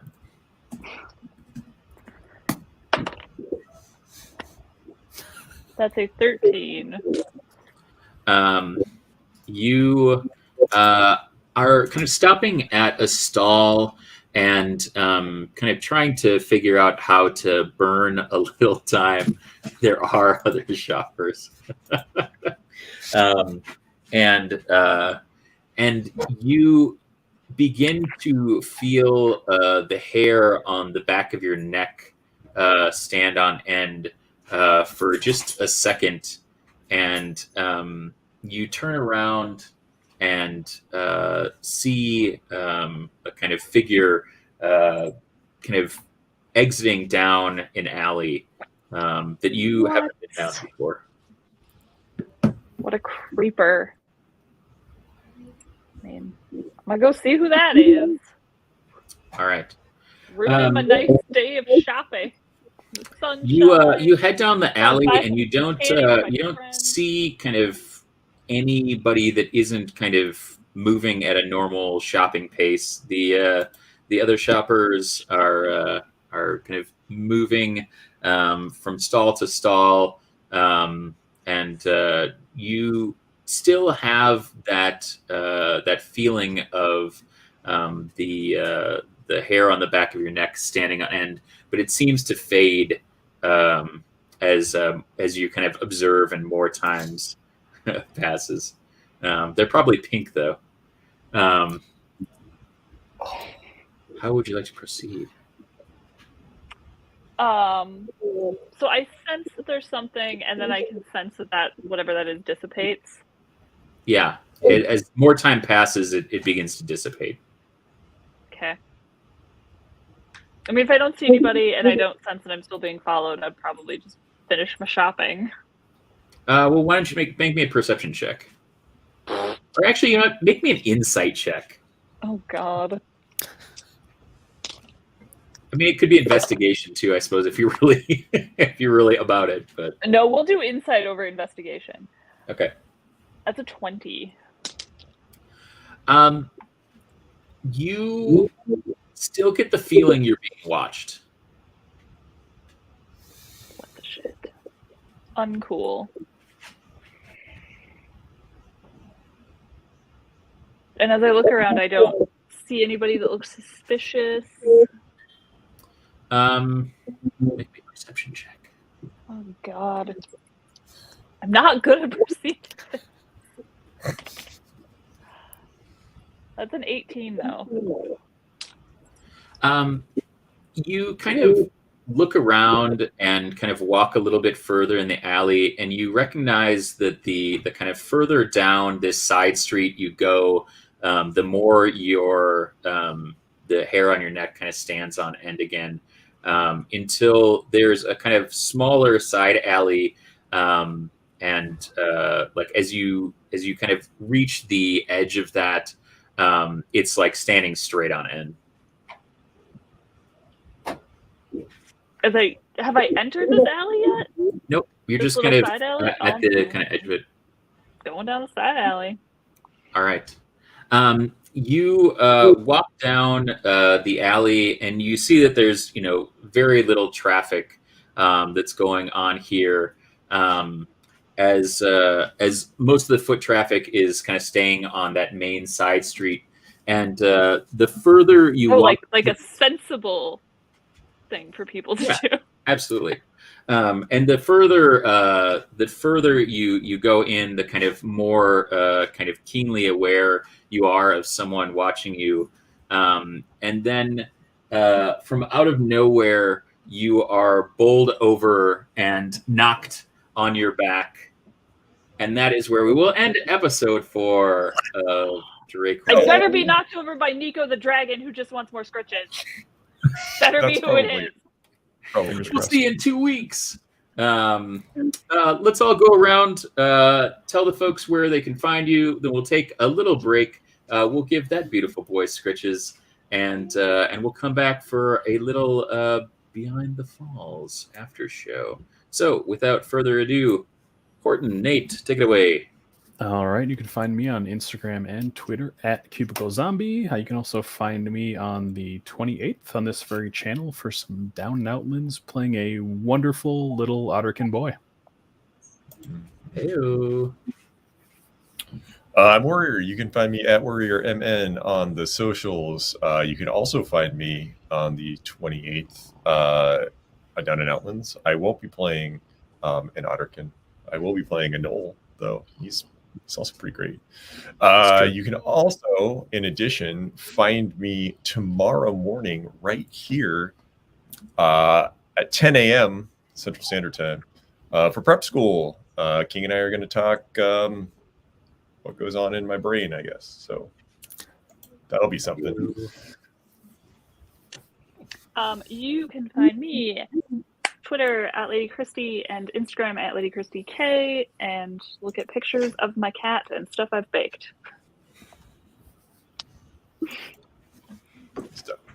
You can find me at Finger Twitchings on Instagram, Twitter, TikTok, Twitch. And you can find my book Party Starters, Volume 1, on the Apple Books platform and Drive-Thru RPG. Beautiful. And as always, Drakewind Falls is a setting that was created using Microscope, created by Ben Robbins. You can check this game and other creations out at Lame Mage on Twitter or lamemage.com. You can find us every other Saturday here on twitch.tv/KnownWorldUnited, as well as streaming on every other Monday, Thursdays, and Sundays for Batted Games and Prep School, where we'll be rolling out a whole lot of fun games coming up, as well as our very own Warrior on tomorrow morning. So come hang out with him and Ben. We'll take a quick break, and we'll be right back. And we will see you all on the 2nd. Thanks for stopping by.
Oh, hello. Hello. See you Welcome there. back to Behind the Falls, the Drakewind Falls after show. It was a lovely session with many lovely folks. Speaking of lovely folks, I'd like to give a shout out to Odin Snacks. Odin Snacks, Odin Down Snacks on Instagram. These come from Winter Saber, one of the Consortium of Jackasses folks. On my brother's stream, sent along some treats for the doggos. So, Super nice. thank you. And thanks to Shaggy and Super Spike and everybody else. Oh, there's a puppy shark coming up. Yeah. How's everybody doing? Good. No one died except that one guy. I was conscious the whole time, guys. Yay! You were. Well done. Had to happen sooner or later. I mean, probably because there was no combat, and I'm probably going to get knocked out in this alley. But this session, It'll be fine. I mean, we could have just progressed to you being knocked out, so we could have gotten it in this episode, but I felt like, nah. I did notice that you didn't ask her to roll a dex save before being knocked over. yeah, I no, didn't. just straight up Sometimes when you roll as good as she does for insight and perception, there's no need. sometimes they just get the drop on you. No need. Yeah, we're gonna wait like 2 weeks and then find out that it's just like a really aggressive grandma who thought she was gonna take the last beats.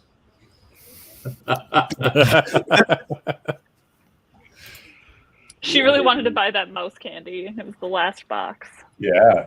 She's been following me for this whole time. But like, this bitch is gonna buy the last mouse candy. It's Horton's grandma. She doesn't want you to give him sweets. Yeah, right. That is likely. Hello, It's Big low. Lo. Be low.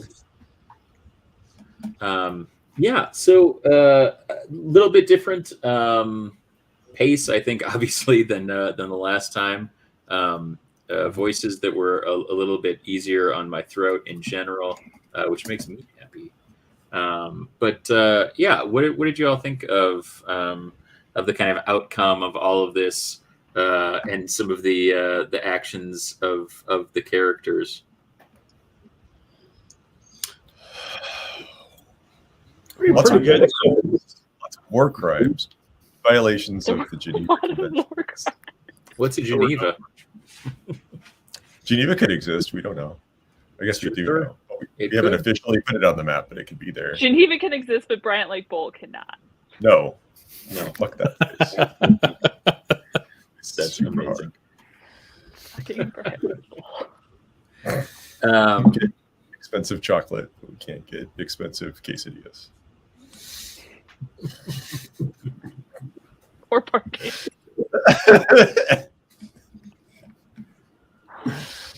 Becker, how was your experience with Zandy and your friend? Did it pan out the way that you thought that it might, or was it a different experience than you anticipated?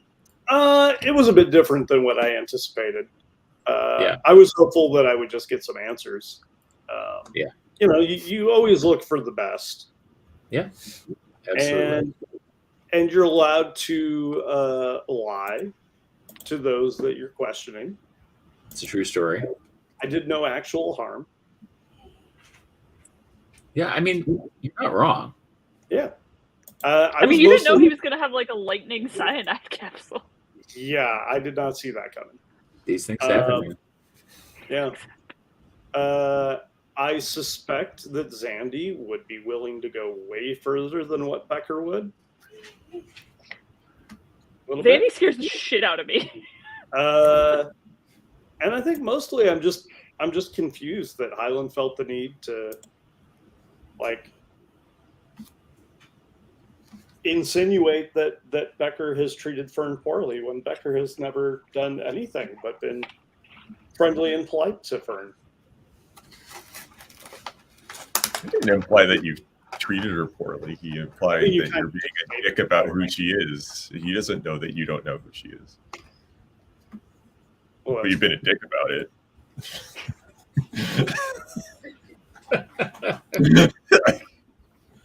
It's not really like Becker in a manner of speaking. Becker didn't factor into that conversation. He's like, "Hey, I'm sorry. Some people are being dicks about it." Not that he didn't imply that Becker's gone out of his way to mistreat her or anything like that. Just that he's being a dick about who she is. not once. Yeah, because you did it like 3 times. So like thrice. As long as she's not a fucking Fandlin, am I right? Ugh, gross, barf. Well, I mean, yeah. Thank God nobody in our party is a Fandolin. No doubt. Right. So Can't he trust those. just thinks you're being passive aggressive. He doesn't.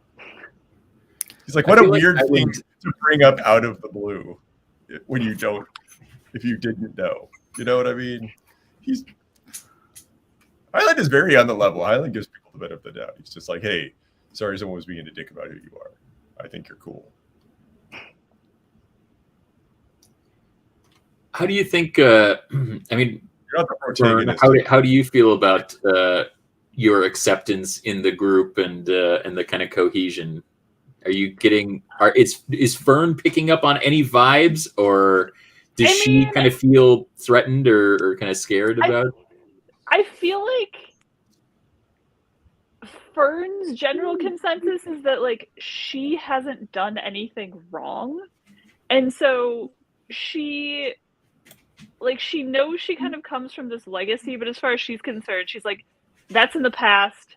I didn't do anything. Like, I'm here to kind of like do what I can to right the wrongs, but I wasn't the one that perpetuated them. So I think in that sense, and like maybe that's entirely her just being like 110% naive, but like I feel like her general thought process is that like she hasn't given anybody a reason to dislike her personally, and it seems, and she's also really sheltered, so I think it seems strange to her that people might just associate what her great grandmother did and that would somehow reflect badly on her. Like, I think she kind of just has this sense that like something bad happened, but it wasn't me, it wasn't my dad. Like, I don't feel like people would dislike me because of something that, like, I had no control over. So I think that's kind of where she's coming from. And again, like, whether or not that's just Fern being naive and sheltered and, like, not out in the world is entirely possible. But Speaking of naive and sheltered, Horton, how are you feeling about everything? Well, I tell you, I'm exhausted. Yeah. Wah, wah. Seriously, though, in this game and in Down and Outlands, exhausted. We've been exhausted in Dead and Outlands for so long. Yeah. it Oh, are you seems like serious? months. I didn't Oh, realize yeah. you were still exhausted in the game. We're still exhausted. oh, Two no. levels. That's okay. Oh wait, no, I mean- you're not exhausted anymore because you died. Yeah, do you get a reboot when you die? You're not That's a exhausted. good question. I think you do. I feel like, yeah. I would assume so. I guess we'll find out. F's in chat for quick. Huey has to make his regular appearance on. Of course he Behind does. the Scenes. Anyway, Bubba. Yeah, I mean, I like I that still Ruby have. hopped up and did the ear shake during, like, the end of Drakewind. Oh yeah. I liked that Buddy and I got to LARP the scritches at the end. Mhm. That was nice. That's beautiful. You just need that mage hand. I do. That was brilliant. I don't know why I've never experienced that before. I suppose I haven't really had any kind of, like, weird like Drake dogs in games before, but I felt like that was very inspired, Christy. Thank you. Overall, I think that what's interesting about this, as someone who's kind of facilitating the game, is that I think everybody had some really nice moments tonight in terms of characters kind of getting dialed in a little bit. Like, I liked being able to see, like, the lengths that Becker feels that he can go to, but also what happens when someone is just as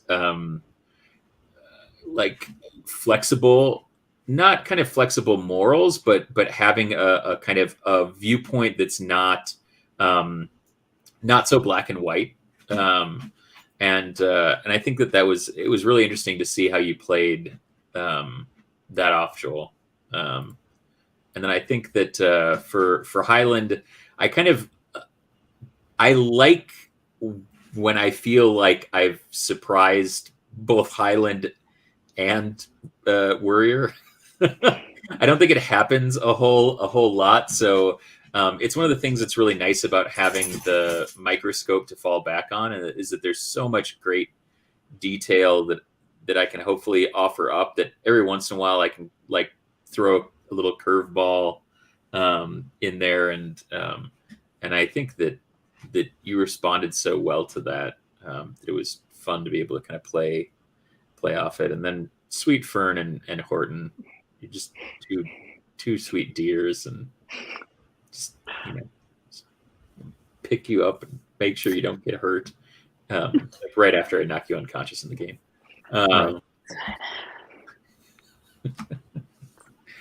Anything kind of throughout the episode that you thought was kind of, you figured something else out about the character, or you felt like was a particularly strong interaction with either each other or the NPCs or anything like that?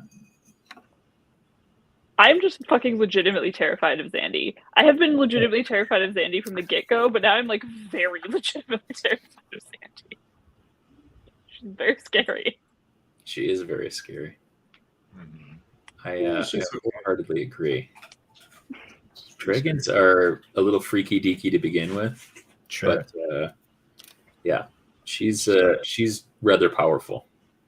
Yeah, well, she's got a very powerful magical artifact now, so yeah, I wouldn't have necessarily guessed where that would have been. I think going in, I didn't think that Becker would lead the interrogation charge. I was imagining that we would Really?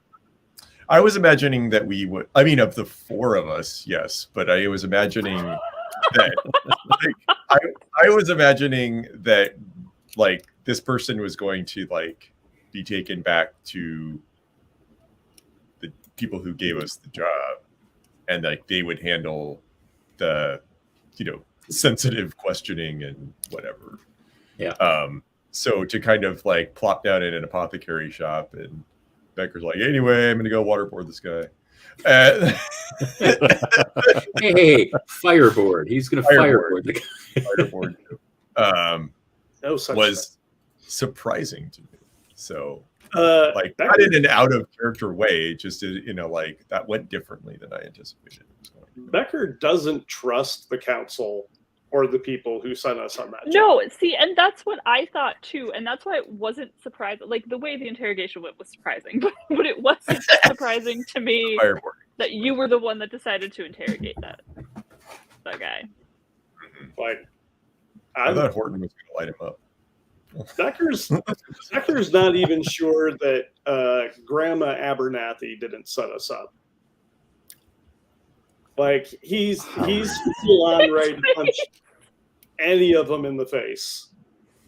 And so it was like, no, I want to try to get answers before turning them over to the people we clearly cannot trust. Right. Horton's grandma is only like a notch below Sandy Silverthorn in level of terrifying. Seriously. I don't know if I've ever even met her, and I'm scared. Highland's not scared. Highland's like, I got a bunch of shit of hers in my office. Back in my room. It's fine. She hoots a big game.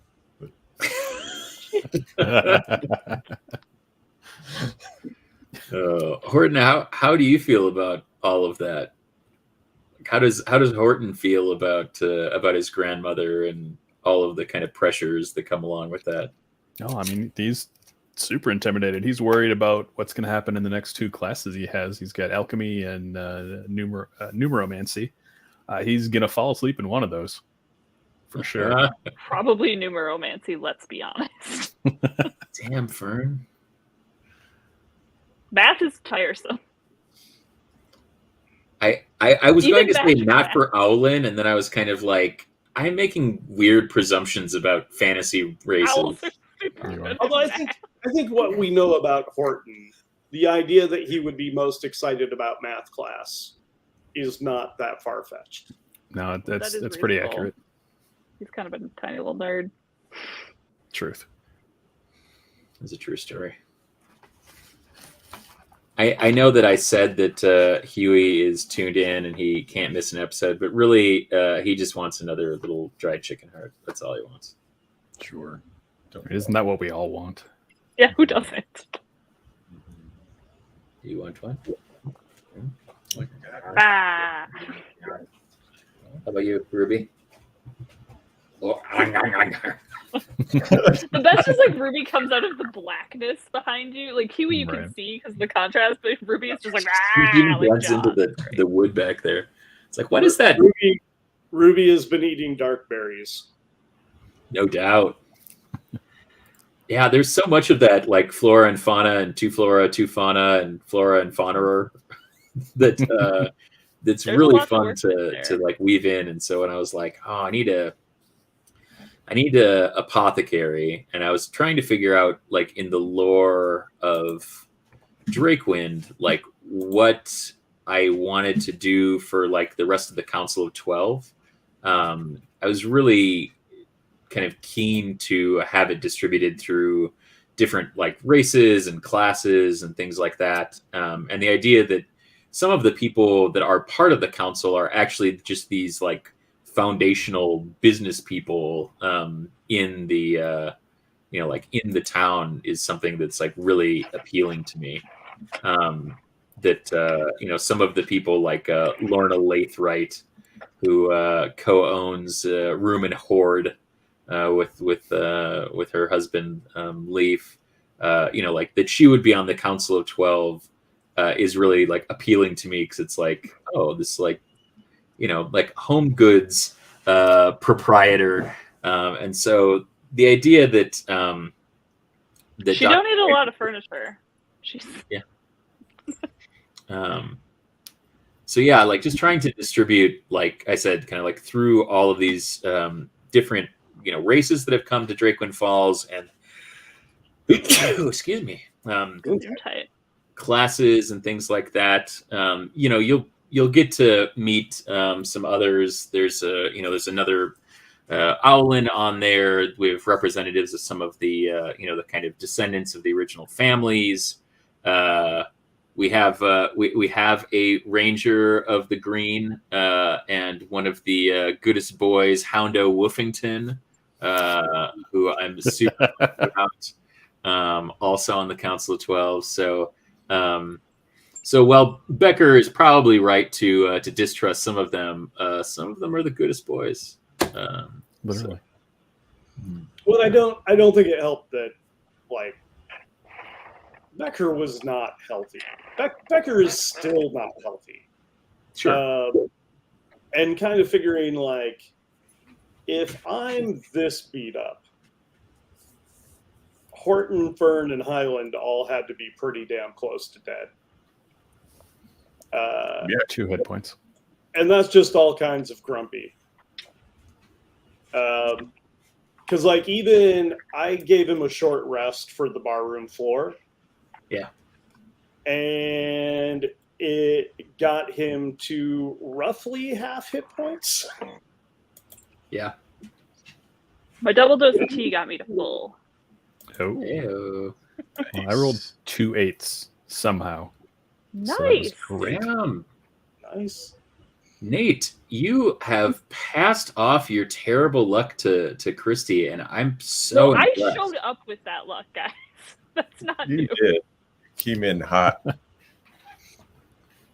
But like it takes a special someone to like unseat Nate as the low roller, because there have been some truly extraordinary circumstances that Nate has drifted all the way to the bottom of during our previous game.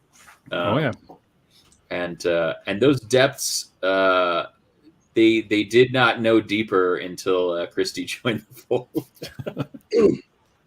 You're welcome, Which Nate. is fantastic. Yeah, I don't know. How are people feeling? Do you feel like settled in to your characters a little bit more? I know that last episode was pretty combat heavy, and so I was hoping, if circumstances allowed, to keep this one not necessarily lighter, but certainly lighter on the combat. It was lighter on I mean, the had it not been lighter on the combat, we probably would have just died. Yeah, TPK for sure. maybe. Probably. It's a true story. We did not go into this session with enough hit points to get into another combat Or spell slots for that matter. Yeah. or spell slot. I had a lot One of of the reasons why I was like, oh, well, Zandy would take them to the apothecary, not only because she trusts Dockbright River, but because it's an apothecary and they could get some Yeah. food. Yeah. Which you can Makes elect. sense. Yeah. Yeah, I don't know. Any last thoughts? Anything you're thinking about or looking forward to in the next session, or things that you didn't get to or didn't get to address in this session that you look back and go, I would have liked to do that. I think I checked off everything I kind of wanted to possibly cover.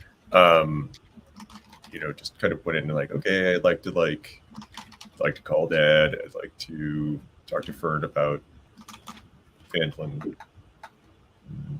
That was about it. So I think those were like the two things I was like, I want those things to happen. And then otherwise, no, I feel like, I don't know, Highland's really easy to slip into. He's a super fun character, and he's feel pretty settled in that. Like, feel pretty good. Horton, how about you? Yeah, I'm feeling all right. It's a nerdy little boy. It's not too hard to get into. As far as next time, I'm looking forward to see which old lady tackled Fern. Right?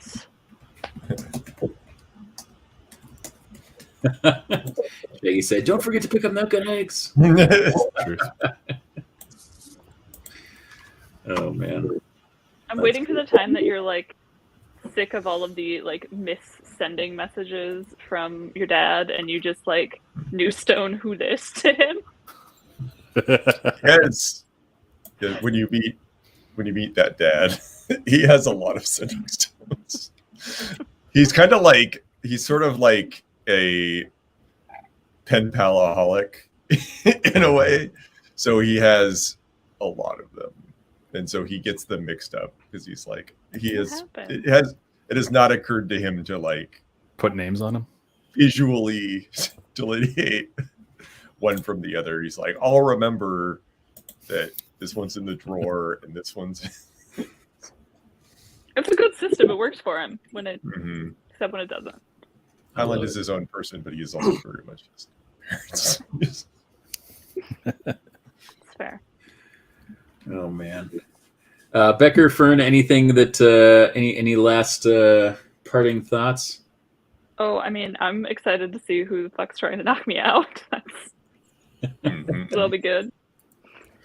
I can't wait until Grandma finds out that Horton was late to class. Right? That's And bad. didn't get a good night's sleep. And She's gonna go yell at Becker. It's gonna be a whole thing. It's good for him. It builds character. It turns out that's why we're crying in the garden. Is like Becker gets like a talking to for Virginia Abernathy, and I'm just like crying because I got mugged in an alley. I think after the conversation with Doc, Becker is probably going to blow off the work crew to head to school and maybe shadow Horton a little bit, just in case. Just make sure Maybe nothing you're happens. crying because there was a misunderstanding and it was Becker who was tackling you.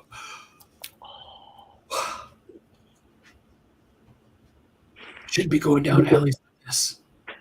It's dangerous. Dangerous. Someone could tackle you. Hey, we all handle things in our own weird ways. No matter how hard I try, Horton, I just can't perceive anything. What's Yeah. fucking tragic is I have a +5 at perception, and I still rolled that 4. That is a special kind of terrible. Yeah. Yowza. Woof. So we'll be back here in 2 weeks for Chapter 5. Don't forget, you can catch Warrior tomorrow morning right here on this channel, 10 a.m. Central Daylight Time. It should hopefully be light by then here in Minnesota. James, you're just mad because you don't have dark vision. I will turn this game around. Turns out it wasn't you I had planned to be tackling you. It was a whole bunch of murderous grandmas. The murderous grandma of the person that Becker killed.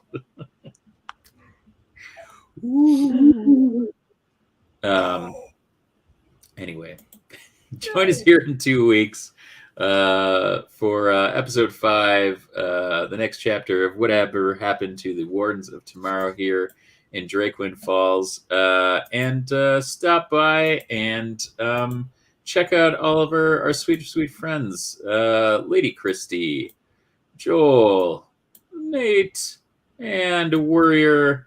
Thanks so much for dropping by this evening.